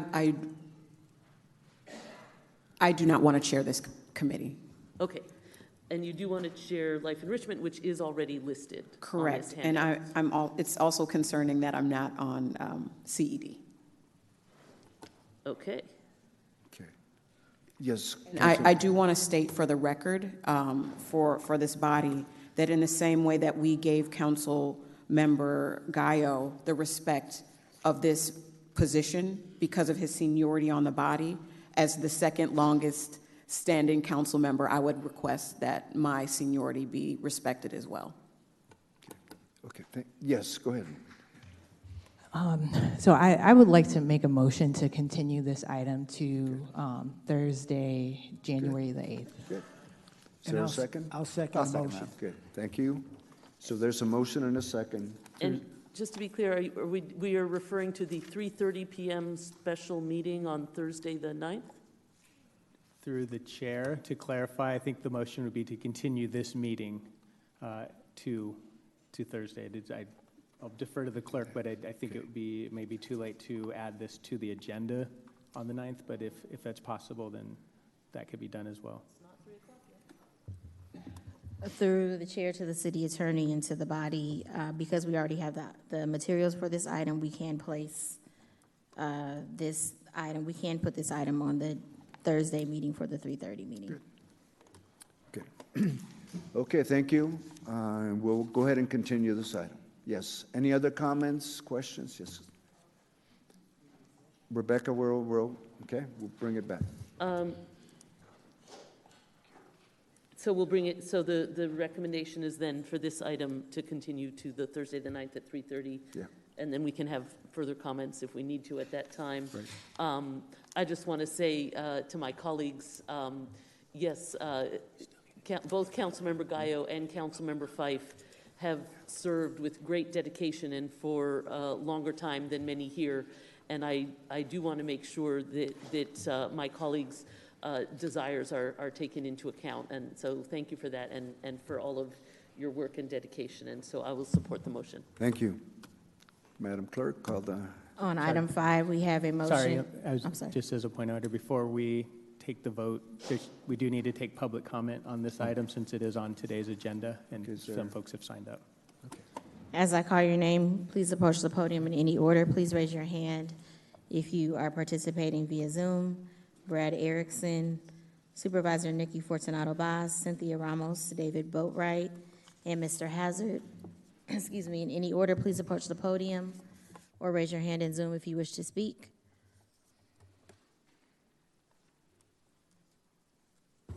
David Boatwright, District 4. I think this whole discussion could have been avoided by circulating this list around to all the council members, and you pretty much knew who the council members were going to be, and let them provide their input so that it didn't have to be discussed here today. Thank you.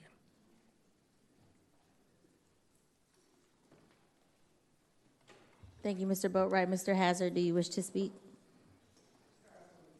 Okay, and all names have been called and there's nobody raising their hand in Zoom.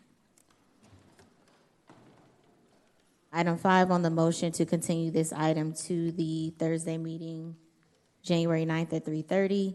Moved by Councilmember Brown, seconded by Councilmember Houston. Councilmember Brown. Aye. Councilmember Fife. Aye. Councilmember Kaplan. Aye. Councilmember Houston. Aye. Councilmember Ramachandran. Aye. Councilmember Unger. Aye. And Pro Tem Gallo. Aye.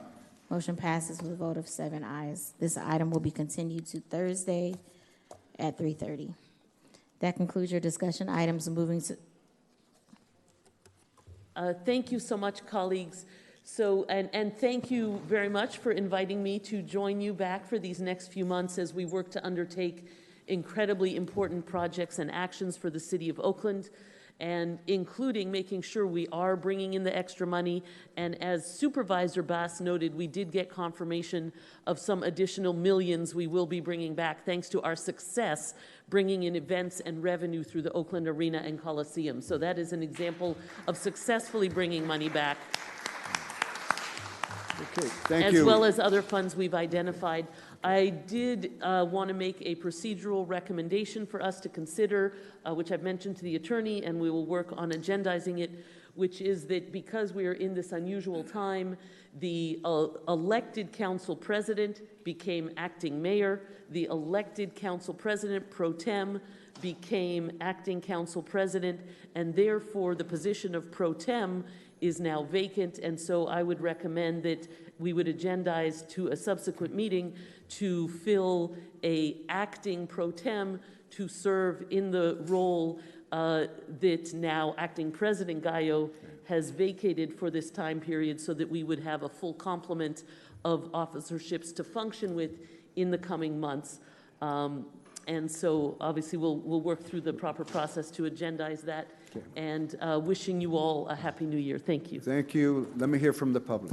Thank you. Thank you for your comments. Moving to open forum, we have Seth Oyer, Mr. Hazard, Jennifer Finley, Isaac Koss Reed. In any order, please approach the podium. Seth Oyer, S-E-T-H-O-L-Y-E-R. I get used to spelling my name so many times because I've been in front of the press complaining about the decision to close firehouses. But I'm going to start off by saying a huge thank you to Councilmember Unger, which is very strange to say, but it's I'm proud to say it, and I'm proud of everything that he's done, and it's just incredible to see him up here on the dais. We joked that it was going to be a swearing in today, but I said it was going to be a swearing at.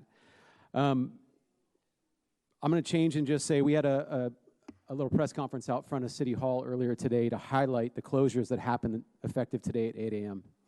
So Councilmember Ramachandran, I want you to know, and I want Councilmember Houston to know that a firehouse in your district is closed, and those folks are going to be waiting 10 to 12 minutes for fire protection. It's one of those things that I understand that budgets are tough and at times are tough and that there's peaks and valleys. But Oakland has been in a valley for a long time. And for the longest time, Local 55, the union that represents the firefighters and the fire department, has been the only thing that's been filling in those low spots. And I would be remiss if I didn't say that I'm deeply concerned about the safety of everyone in the city of Oakland. So as a new members of council, I understand that you've got a lot on the worksheet ahead of you, but remember, the basic functions of a city government are to provide for public safety, and half of that, effective today, has been deeply affected. Please keep that in the front of your mind and stay safe. Thank you. Thank you.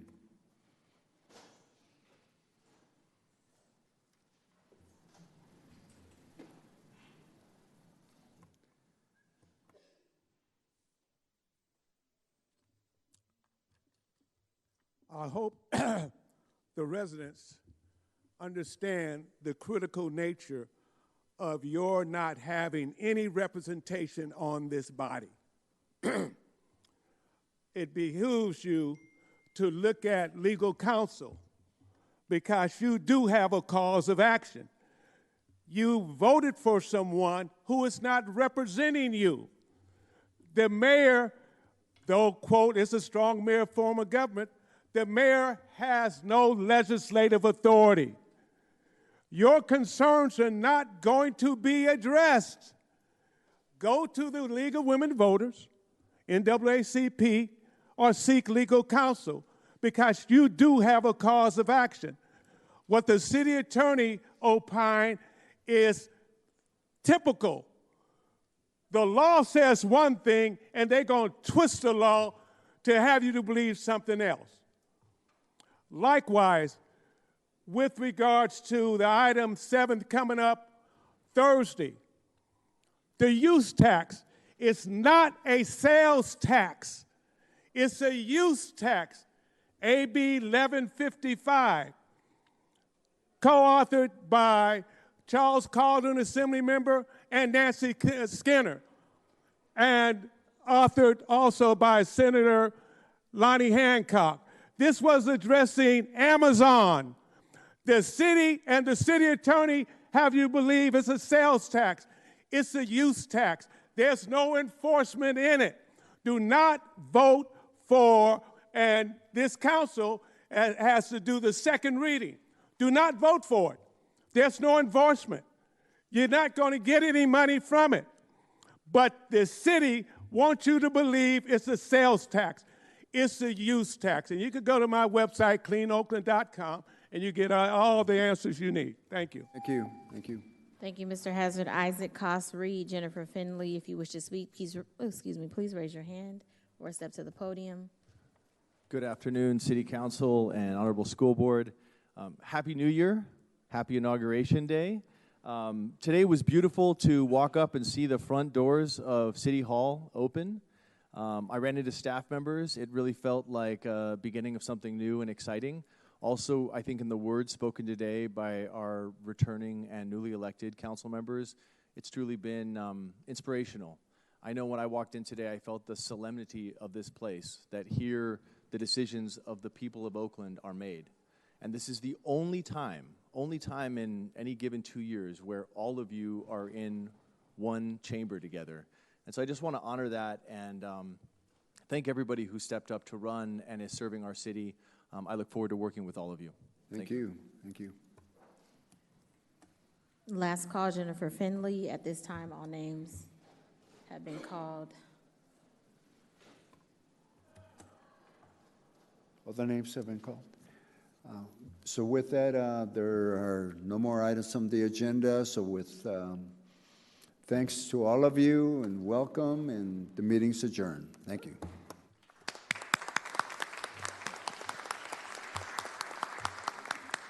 And just give us a moment to transition to the OUSD board meeting.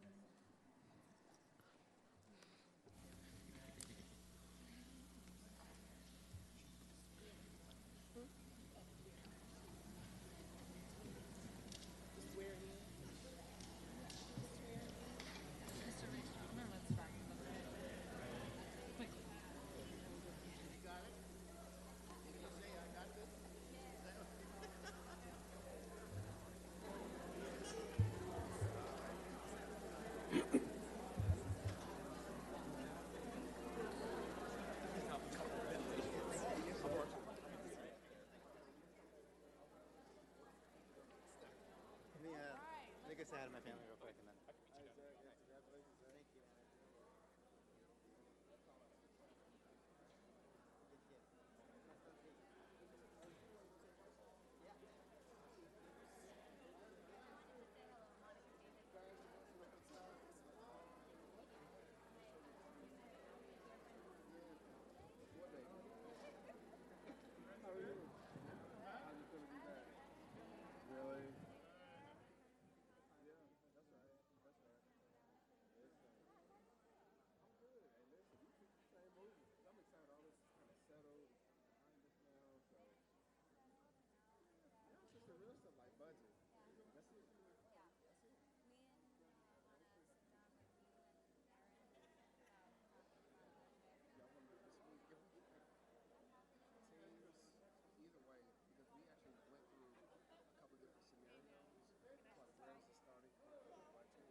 If the OUSD members can come back so we can transition to the OUSD meeting and you can get your oath.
It lights up.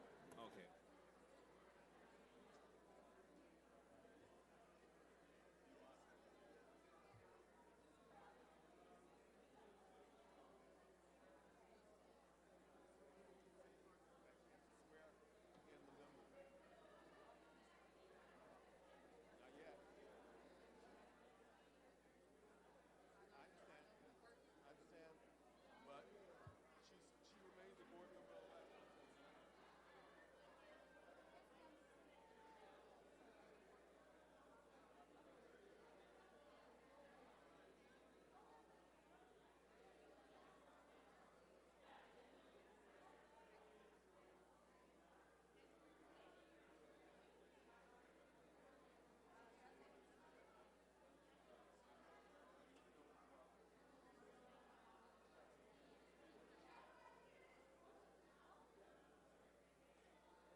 All right, ladies and gentlemen, we will go ahead and if we can settle the room a bit, and we'll go ahead and continue the rest of today's program. All right, so if all of our school board members and representatives and family, if you want to come up and take your seat, we'll go ahead and get started.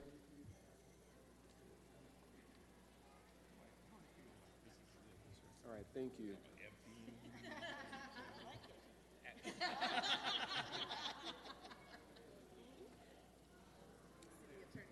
All right, Clerk Reed.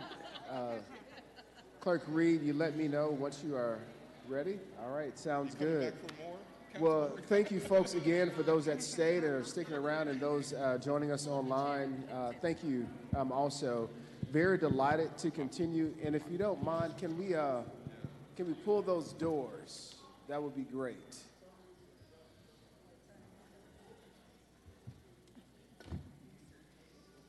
All right, thank you.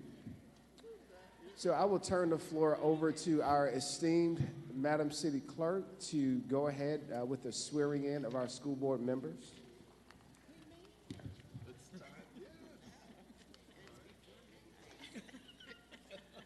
Good afternoon.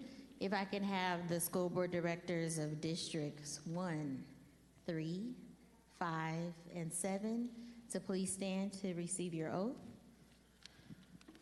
And as you know, you don't have to repeat after me, just raise your right hand.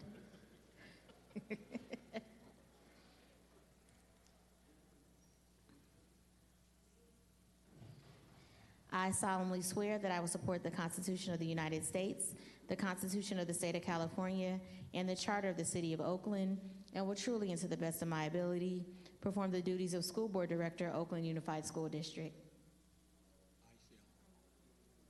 Thank you so much, and congratulations.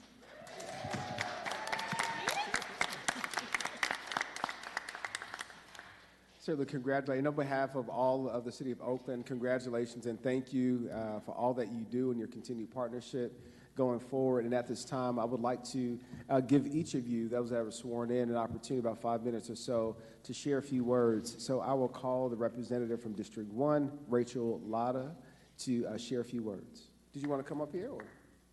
Can I? That works? Okay. All right, I'll go because I was here.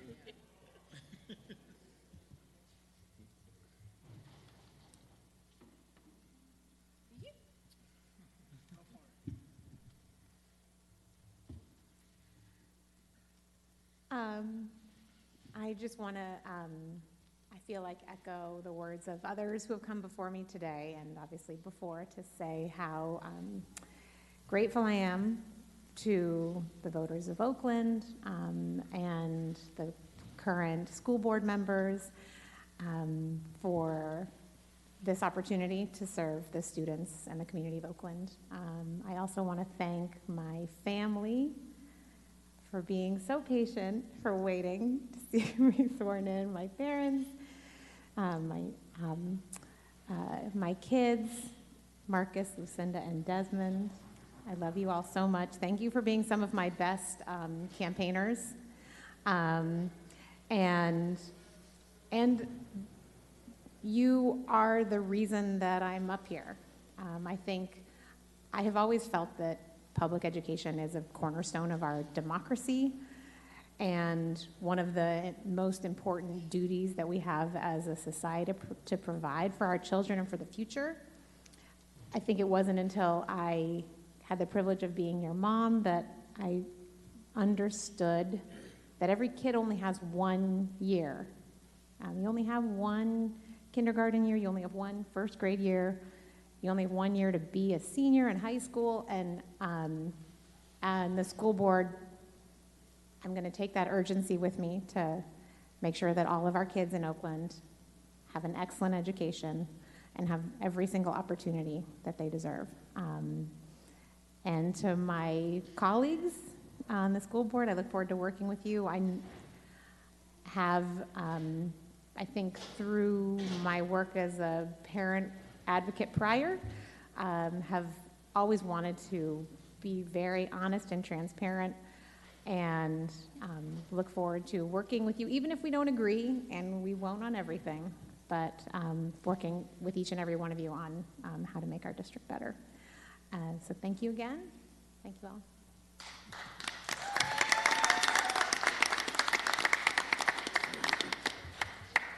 Thank you, Director. And so I'd like to call up representing District 3, Mr. Van Cedric Williams.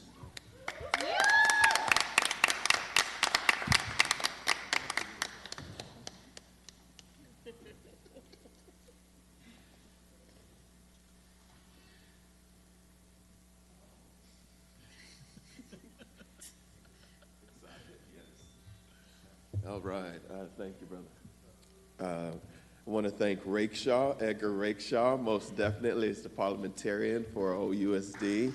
He's helped me with my growth and understanding of vision. The first person is Edgar, so I just want to know how much I appreciate you. My second person is Cecily Meyer Cruz, my partner, my friend, my thought partner, my motivator, unconditional love and friendship. I've learned so much from you, and so I just want to thank you. I also want to thank my mom, Sally Johnson. She passed away in January 23rd of 2023. And that really shook me a great deal. I wasn't sure if I was going to run for the board a second time because I missed spending a lot of time with her before she passed away. So I had a really long reflection period. You know, I'm glad that I stepped in. I want to thank my board members, all of the current board, as well as the future new board elects to come in. Thank you. All of you were a motivation for me, most definitely. I think that it's really important to, you know, fight for what you believe in. And I believe in black students. Black students, we all do, but I really feel strongly that in West Oakland, we've had a long history of really fighting for the right things in the community, lifting up. It's in the soil, it's in the community, it's in the culture. And so really after having conversations with many of the community folks, I decided to make another run at this because, as we always say, there's unfinished business. You know, you step into something your first time, you're learning it. Now, as you're returning a second term, I'm really excited to, you know, use the networks and the lessons that I've learned on the board to actually move public education and academic results for many of our African-American students. And I will challenge each and every one of you to continue to talk about our black students because there has been history. There's been a history of educational reform that has actually done the complete opposite. Our kids have been experimented on. And so we have to actually take the lessons that we learn and stand firm that we're going to prioritize all of our students first. We're going to put the egos over aside, the name calling aside, the personal innuendos aside, and really focus on lifting up these academic results for our kids. Lastly, oh, that's close. I got a minute 57. Lastly, I do want to thank some important folks that were my thought partners in this campaign. First and foremost, the Oakland Public School teachers. I'm a teacher. I've been teaching for 24 years, and I've been very honored to be a teacher. I think it is the best profession, and I've seen so many amazing students and educators all come together to create community schools, schools for our kids to thrive. And so to all the public school teachers who supported me, thank you very much. I don't walk away from it. I stand proudly as an educator throughout the state of California. Also, I want to thank OEA's President Kapala Ransfer. She has been an inspiration to me as well, and I just really want to acknowledge her passion for for her members and working in partnership with the district. Pecolia Mandigo, Councilwoman Carol Fife, Keith Brown. I want to thank you, brother, for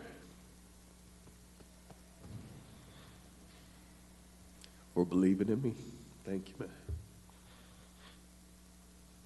Also, I want to thank Rick Wathen, Jennifer Shanowski, Deidre Robinson, Ron Muhammad, Wanda Stewart, Common Visions, Coach Peters, Coach Tapscott, Brian and Rolanda McGee.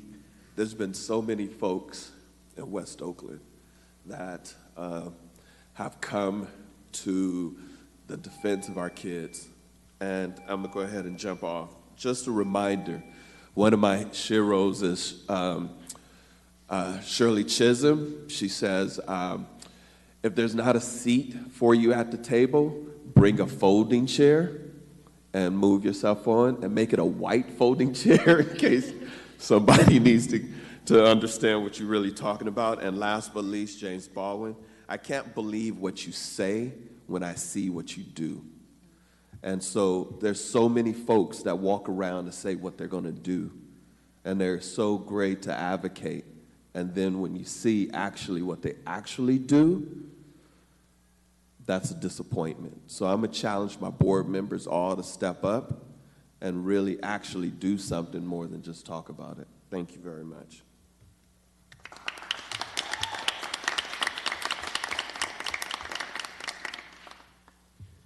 Thank you, Director. Excuse me. And I would like to call up Representative 5, Ms. Patrice Berry.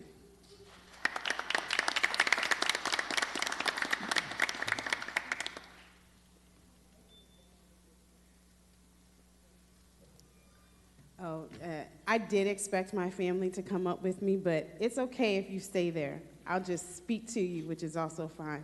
You don't have to, but you can. Or you can. You can.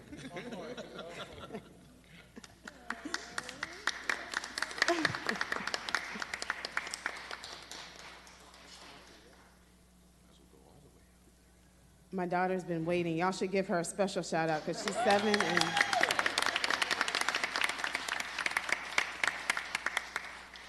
so I first want to thank the voters of Oakland who trusted me and believed, who are trusting me and who believe in me, and this would not be possible without you.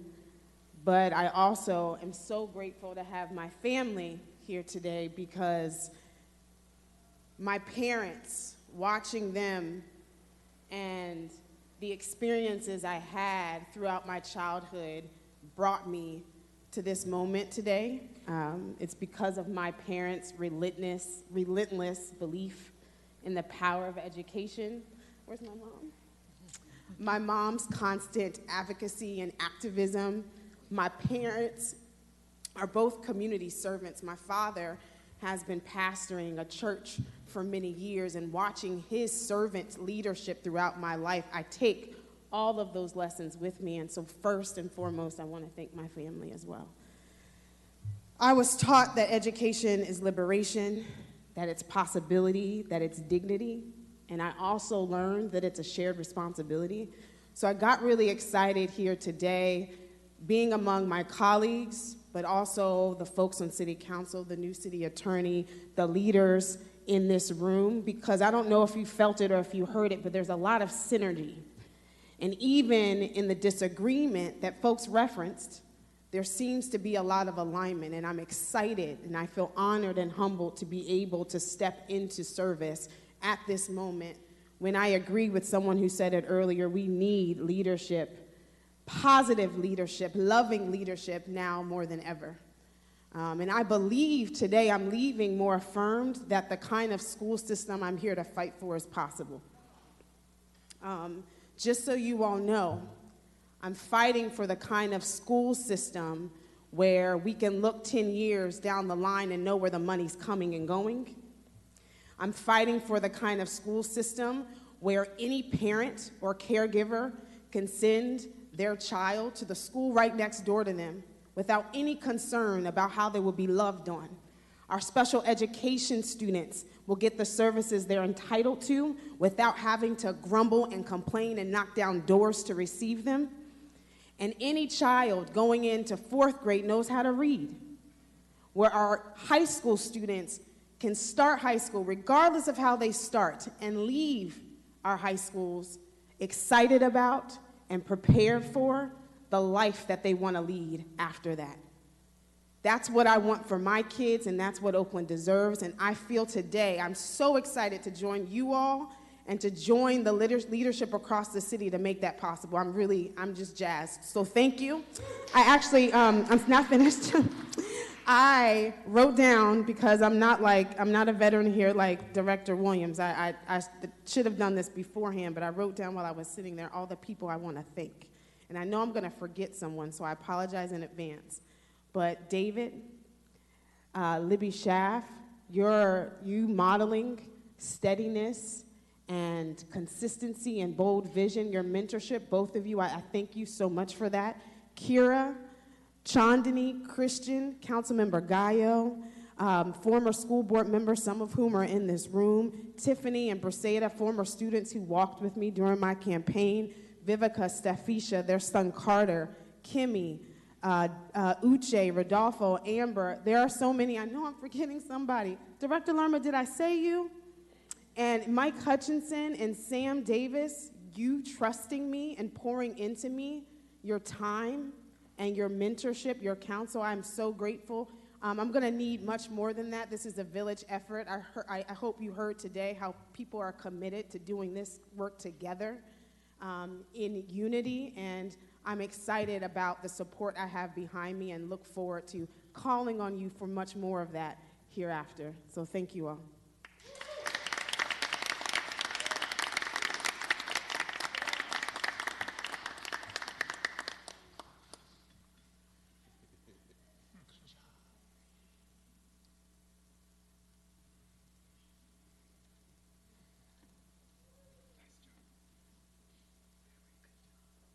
Thank you, Director. And finally, I'd like to call representing District 7, Mr. Clifford Thompson.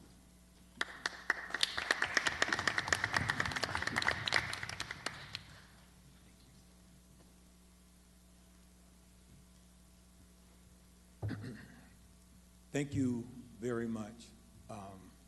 It would be remiss of me if I would not thank God, first of all, because I've been given the opportunity to actually work with individuals and actually serve individuals. And so I thank God for that.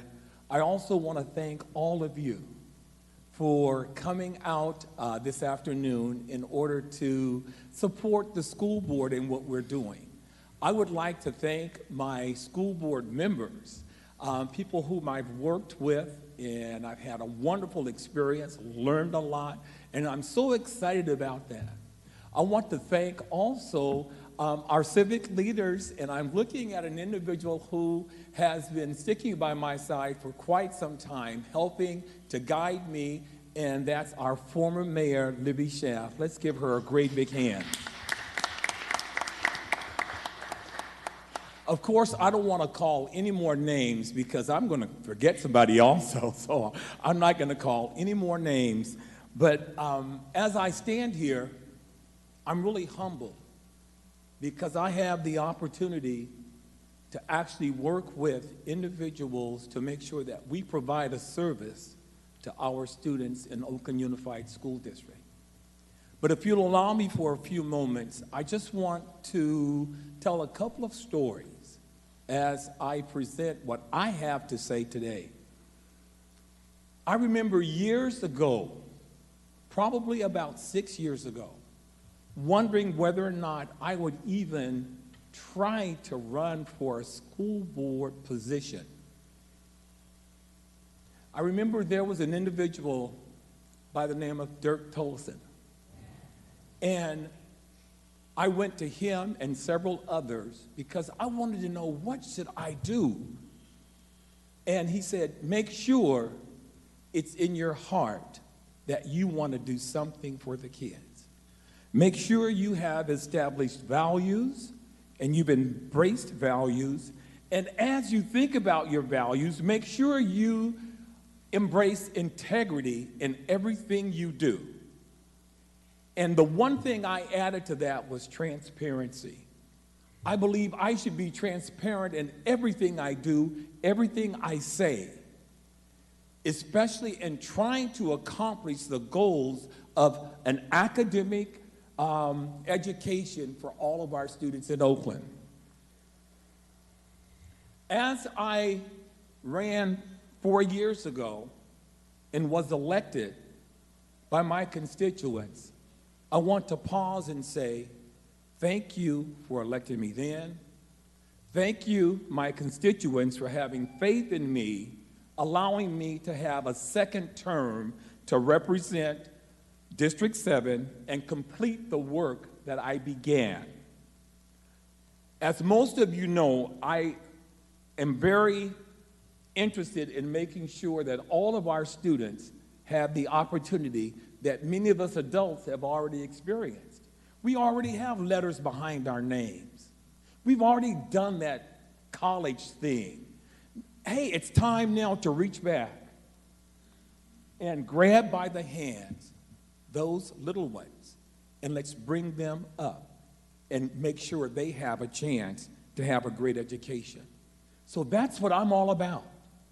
And you can check my track record. I decided that it was very important for us to have in legislation something that identified academic possibilities for kids.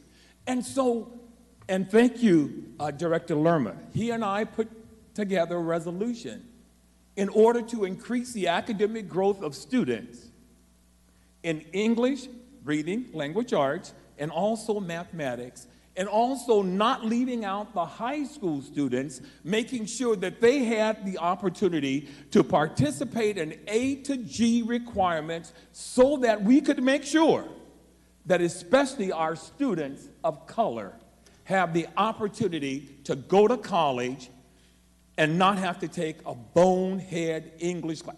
Many of you guys know what I'm talking about. A bonehead English or math class in order to participate in their academic pursuits. So with all of that said, I want to say thank you very much for this time.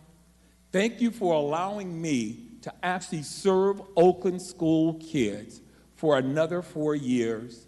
I really appreciate all of you. Thank you kindly.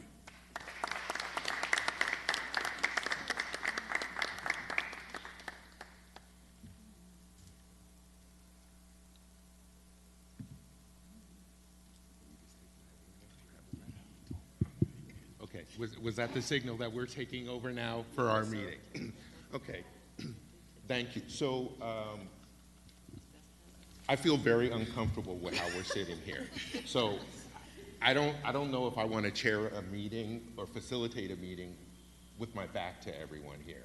So if it's okay, I think if I can move to the end of the table there, if that's okay. Let me. It's hard to talk over your shoulder.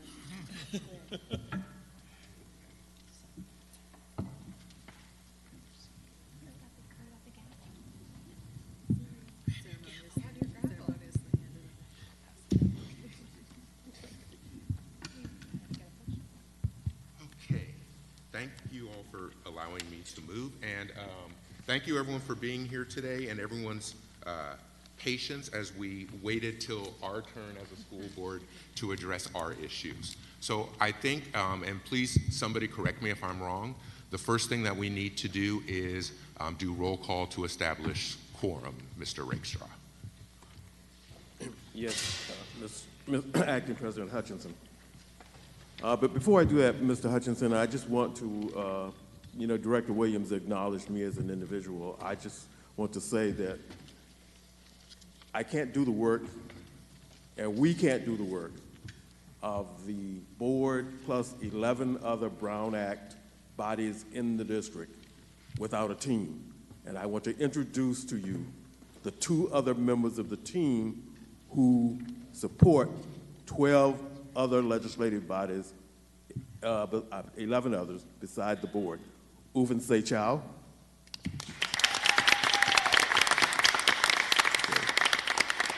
And Corey Hollis. Thank you. Now, up on the roll call. Student directors are absent. Director Lotter, Present. Director Brohard, Here. Director Williams, Present. Director Barry, Present. Director Batchelor, Here. Director Thompson, Present. Acting President Hutchinson. Present. Quorum present. Great, thank you. And hopefully my colleagues on the board have noticed that we just have hot mics in front of us now, so everyone just try to remember that and act accordingly. So our first, and excuse me for everyone in the audience, I'm going to try to pivot both ways. It's very strange sitting in this position here. No, it's okay. It's not going to help that much. So what we have a couple of orders of business today. We're going to be electing our officers for the upcoming year, and then we have a couple of organizational items that yearly get voted on in our yearly organizational meeting. I just want to note,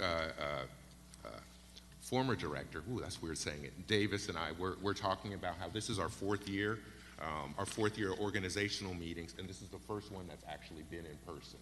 So we're still new to this, even people who have been on the board. So, and please, Mr. Rakestraw, correct me if I'm wrong. So the item that we are going to be doing first is public comments. And these public comments are going to be public comments for anything that's on the agenda today.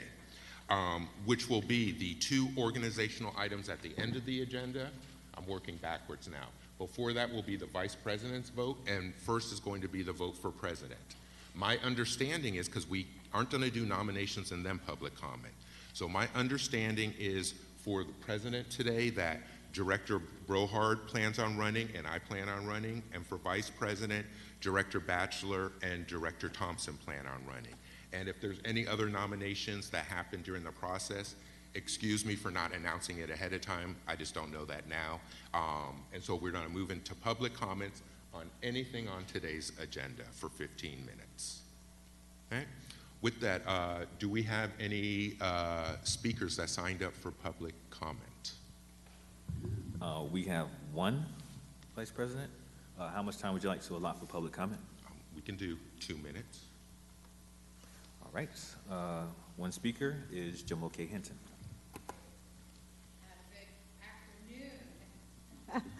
Congratulations to all of you all. Thank you for your service, President Davis.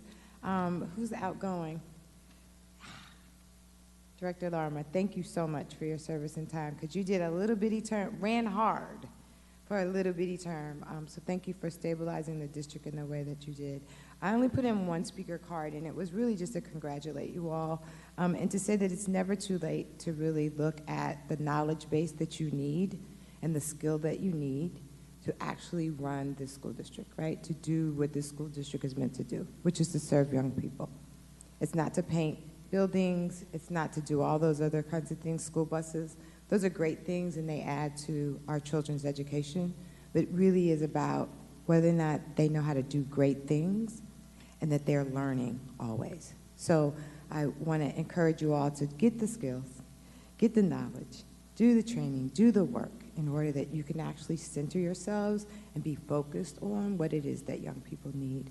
And my great adage in the learning that I did after 12 years in governance was that really student outcomes are not changing until adult behaviors change, right? So the onus is on us to be really, really responsible because our young people really are needing us in the same way that our parents.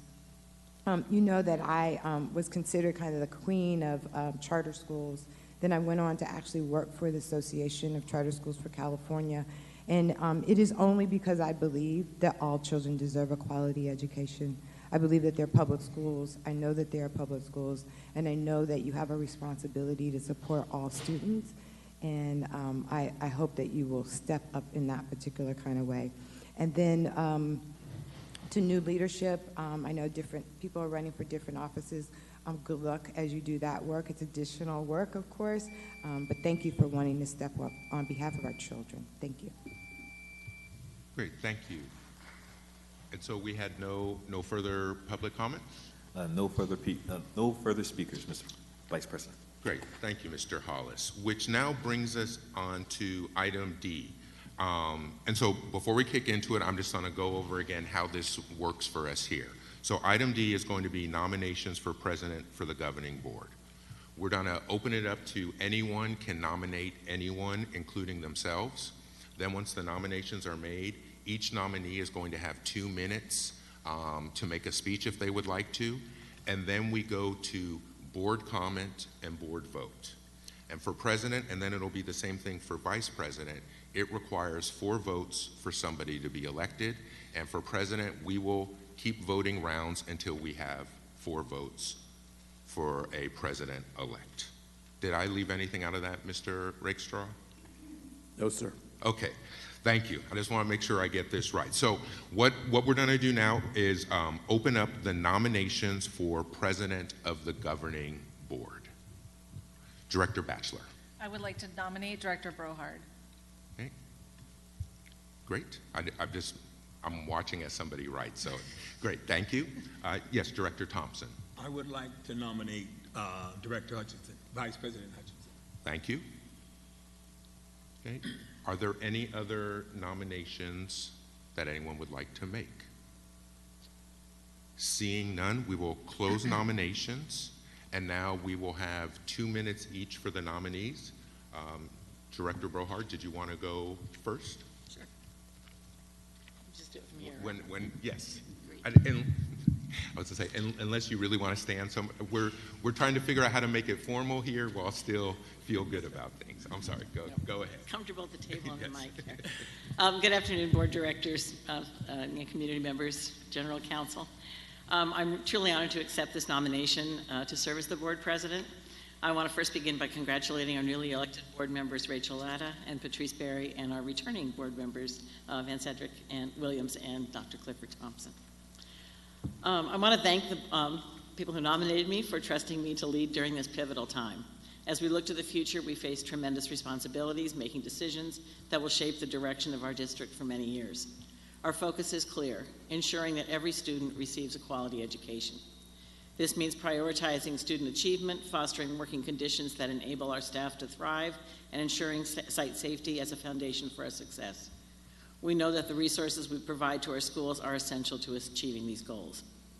Every action must center on equity, quality, and the belief that every child in Oakland deserves the best education possible.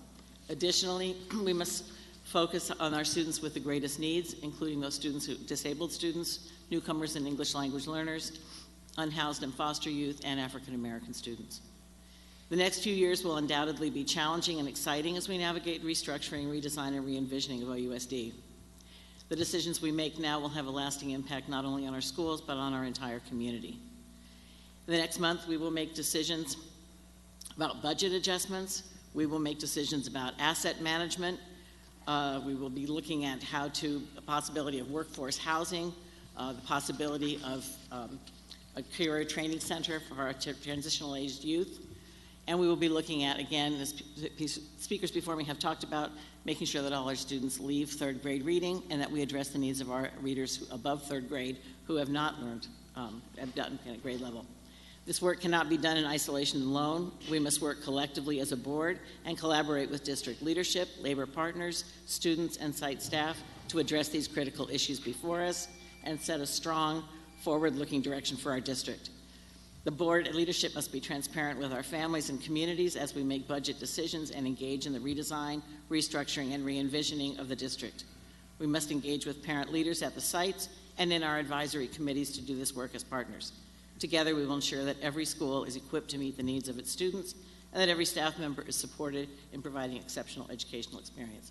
And again, thank you for the opportunity to run for this office. Great, thank you. And I'll just launch into my 2 minutes. This setup feels very almost uncomfortable here. But so if you could start my clock too on my 2 minutes, please. First, especially since I didn't get to be inaugurated and give a big speech, I really want to thank my mother for being here today. I'm in this position and do what I do because of my mother, who was a 40-year kindergarten teacher here in Oakland, and actually took me to my first school board meeting in Oakland when she was still pregnant with me, fighting for maternity leave for Oakland teachers. So thank you, moms, for being here. And unfortunately, my nieces who still attend OUSD schools were not able to be here today.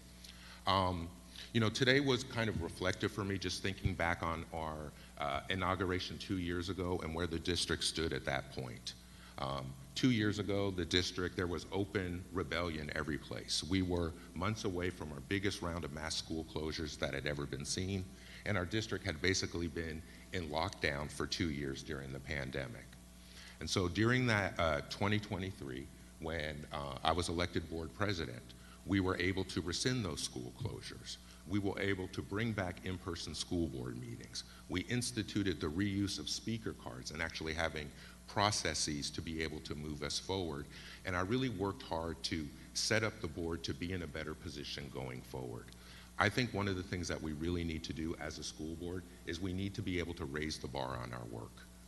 We are a very inexperienced school board, just by definition of having flipped all 7 school board seats in one 4-year cycle.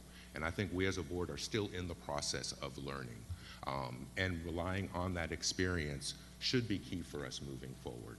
If I'm elected board president, I will not be running as for an officer next year. I wasn't planning on running for an officer this year until President Davis asked me to run for vice president to serve with him.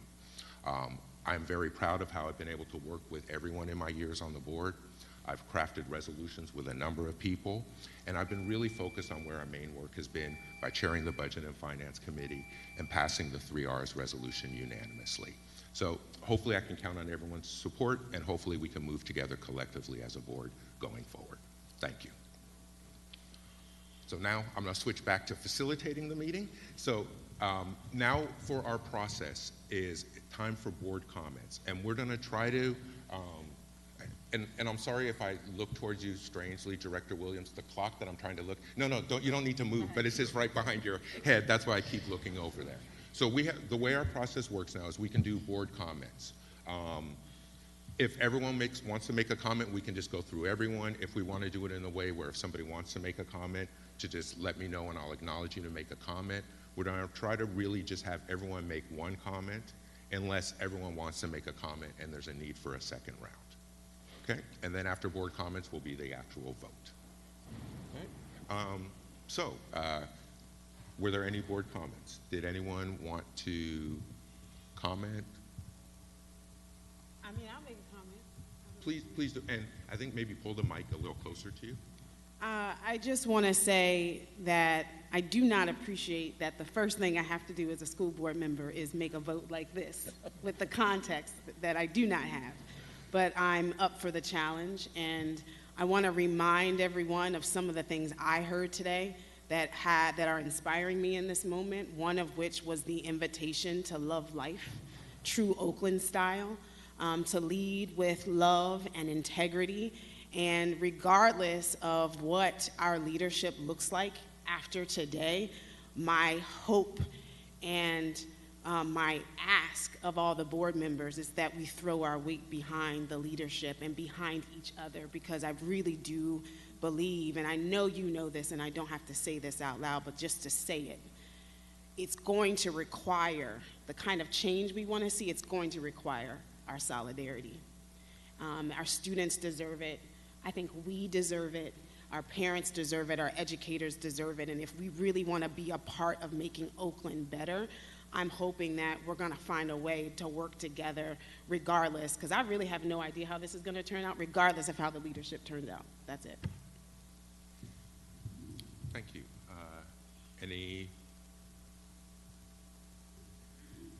Okay, I'm not going to press anyone to have to make a comment. So, Mr. Rakestraw, I think we are ready to call the question of the vote for board president between Director Brohard and Director Hutchinson. Yes. Given that there are 2 nominees for this position, and the statutory requirement is that before you do any other business is to elect a president of the board. Absent a president, you may not do anything else. This is why it's called an annual organizational meeting. So I will ask you to state the name of the party for whom you are voting, and if you are not voting for any of the candidates, you may indicate that you are abstaining. It requires 4 votes to elect to the presidency of the governing board. On the roll call, Director Latter. Director Brohard. Director Brohard. Director Brohard. Director Williams. Director Brohard. Director Barry. Director Hutchinson. Director Batchelor. Director Brohard. Director Thompson. Director Hutchinson. Acting President Hutchinson. Hutchinson. Up on the roll call, Director Brohard has been elected by 4 votes to the presidency for the 2025 term.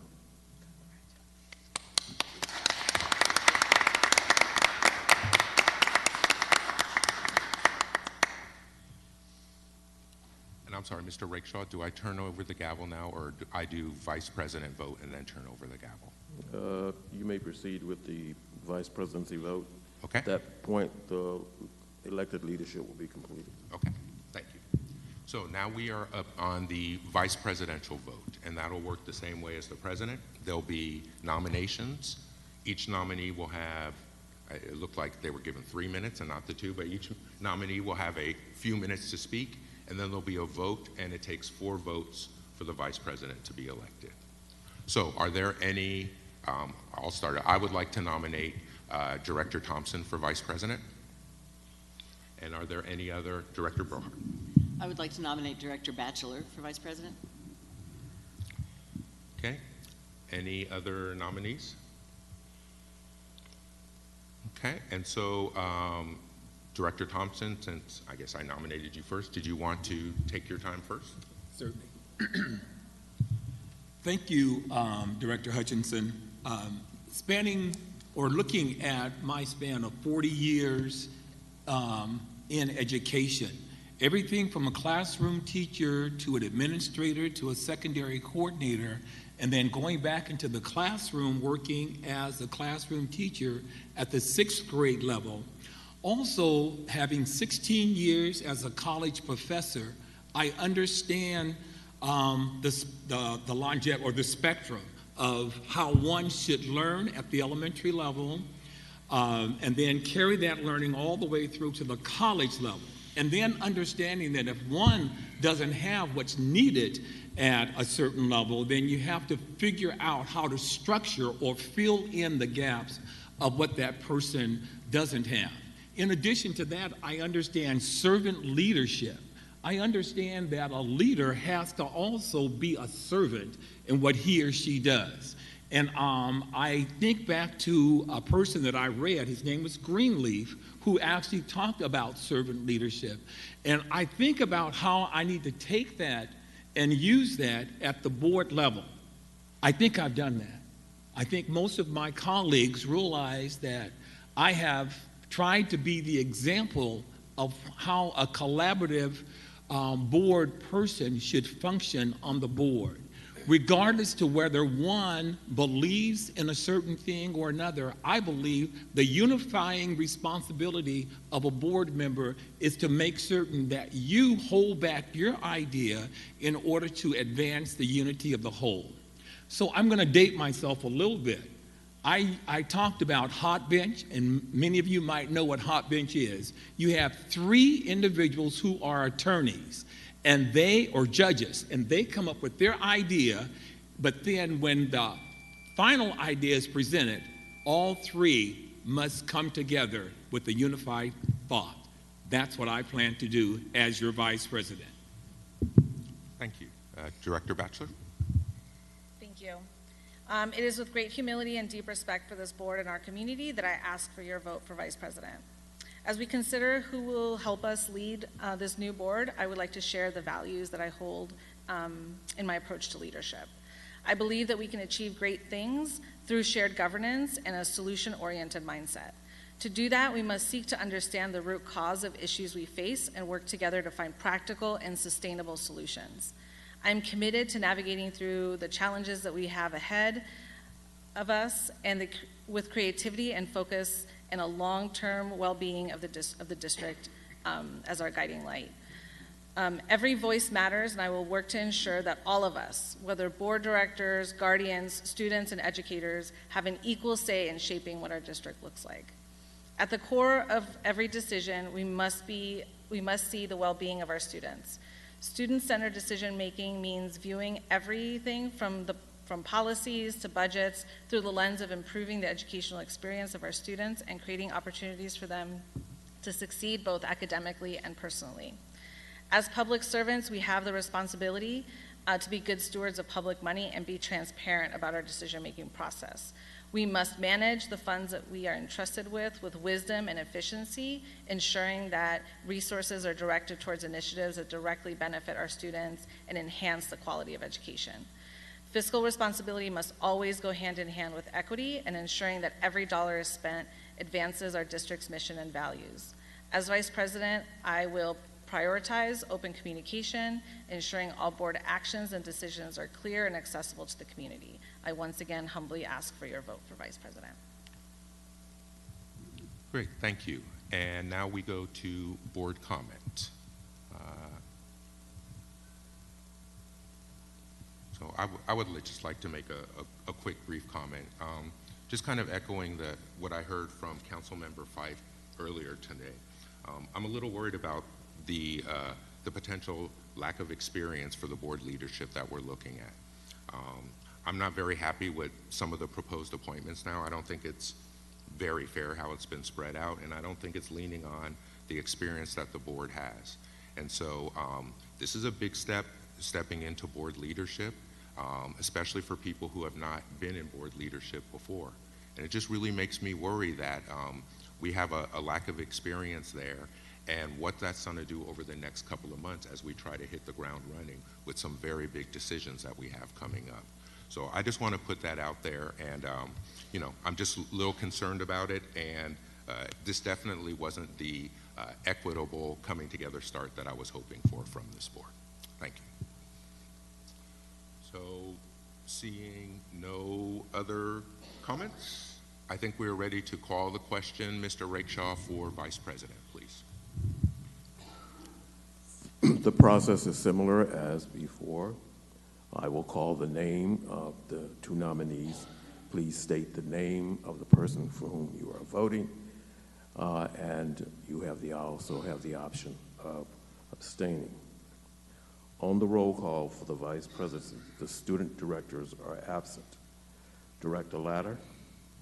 Director Batchelor.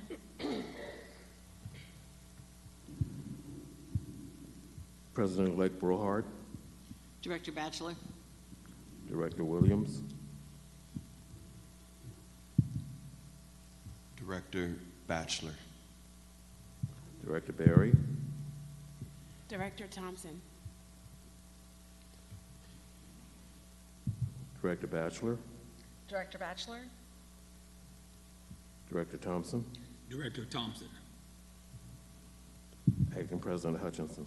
Thompson. Up on the roll call, Director Batchelor has been elected Vice President of the Board, having received 4 votes for the office for the 2025 term.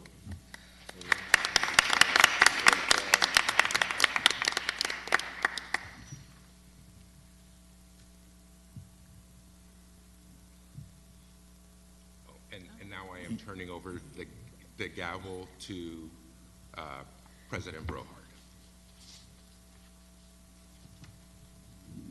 Thank you, Director Hutchinson. We will now go on to,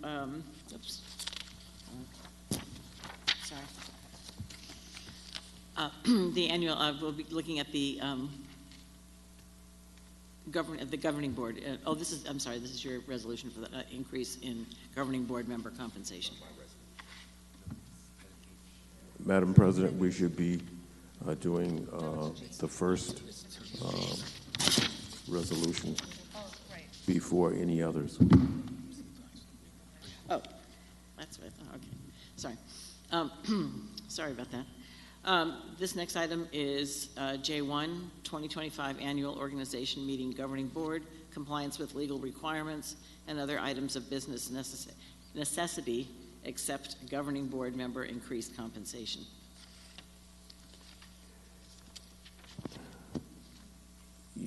Madam President, I just want to explain. This resolution is a requirement for the annual organization of the board. It does three things. If adopted, it verifies the people who are authorized to sign financial documents on behalf of the district. That's delineated in attachment A. B, sets the annual organization, the annual schedule of meetings, regular meetings of the Board of Education, which is in attachment B. If adopted, this would continue the traditional regular meeting dates of the board on the second and fourth Wednesdays of the month, except in July when there is a recess. It also authorizes only one meeting on the second Wednesday in November and December. It also outlines when documents should be submitted by the superintendent and administration, and the timeline which of those documents gets processed so that they can get to the board in a timely manner for its consideration. Attachment 3 is under the board's bylaws, the party who is elected president of the board is allowed to nominate members of the board for positions on standing committees of the board, of which there are 4, which I will not delineate here, and liaisons to the various other bodies that are listed in that attachment. You have before you and for consideration, as this matter goes forward, the nominations by the president of the board. So do we have a motion to adopt the, are we doing them all, I'm sorry, Mr. Riggs, are we doing them all as? You're doing okay. All of that, which I just stated, is contained in this first agenda item. All right, thank you. Do we have a motion to approve these attachments? So moved. Second. Okay. The move has been made by Vice President Batchelor and Director Thompson. Are there any comments on these attachments? Okay. We are ready for a roll call, Mr. Okay. Rigstra. On the roll call to adopt item 25004, which is the resolution approving all of the things I enumerated. Director Latter? Yes. Director Hutchinson? Yes. Director Williams? Yes, sir. Director Thompson? Yes. Vice President Batchelor? Yes. President Brohard? Yes. Motion's adopted. And with that, I realize I skipped the president's speech, but I kind of gave that in the nominating, so I think we can move on without the speech. Although point of order, Director Barry did not vote on Yes. I'm sorry. I'm concentrated on what all the interactions here. Director Barry, yes, I'll record your yes. Thank you very much. And with that, there are no further items, correct? There's one more. There's also the vice president gets 2 minutes. I would like to take those 2 minutes if possible. Let's see who will speak here. Okay. Okay. I want to express my heartfelt gratitude for those of you who trusted me in the vice presidency. It is an incredible honor, and I'm truly humbled for this opportunity to serve our community in this capacity. I stand here today ready to work alongside with you all in the spirit of collaboration, respect, and commitment on our shared values. I know that we are not a board without differences. It is no secret that we have faced challenges and disagreements, and at times we have been divided. But I believe that the strength in our board is in our diversity of thought and perspective. While we may not always agree on every single issue, our commitment to the well-being and success of our students unites us.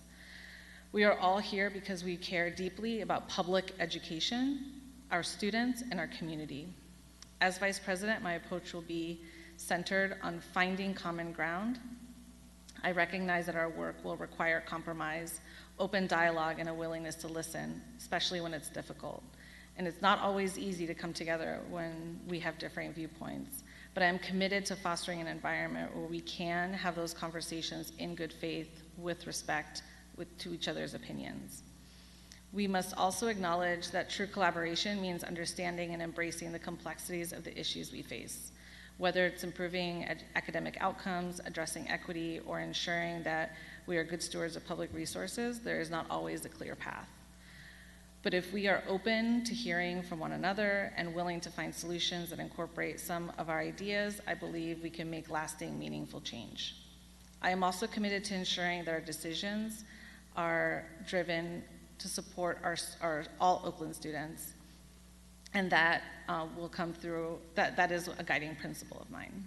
Whether we agree on the approach or not, we must always prioritize the needs of our students we serve, because at the end of the day, that's the reason we're here. To the community we serve, I pledge to you to be your voice at the table, and I'm willing to make every effort to engage authentically in order to build the thriving public school system we need. We need to hear your concerns, hopes, and needs so that we can make the best decisions as a board. Authentic community engagement is a promise to listen, to act in the best interest of all Oakland students, and to be transparent in our work. Thank you. Madam President, you have another item on the agenda for which you must see whether there is a motion and a second.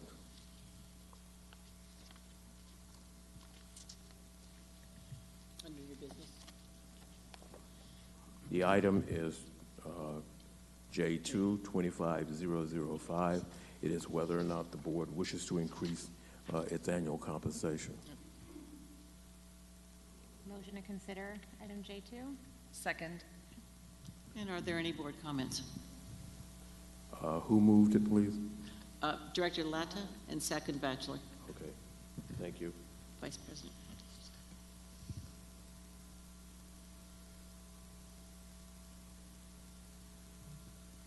And if there are no comments, if we can have the roll call on the vote, please. Yes, on the motion whether to adopt the increase in the board's compensation as enumerated in the resolution. Director Latter? Yes. Director Hutchinson? Yes. Director Williams? Yes, sir. Director Barry? Yes. Director Thompson? Yes. Vice President Batchelor? Yes. And President Brohart? Yes. The motion's adopted unanimously. And if there are no further items, we can adjourn the meeting. Thank you.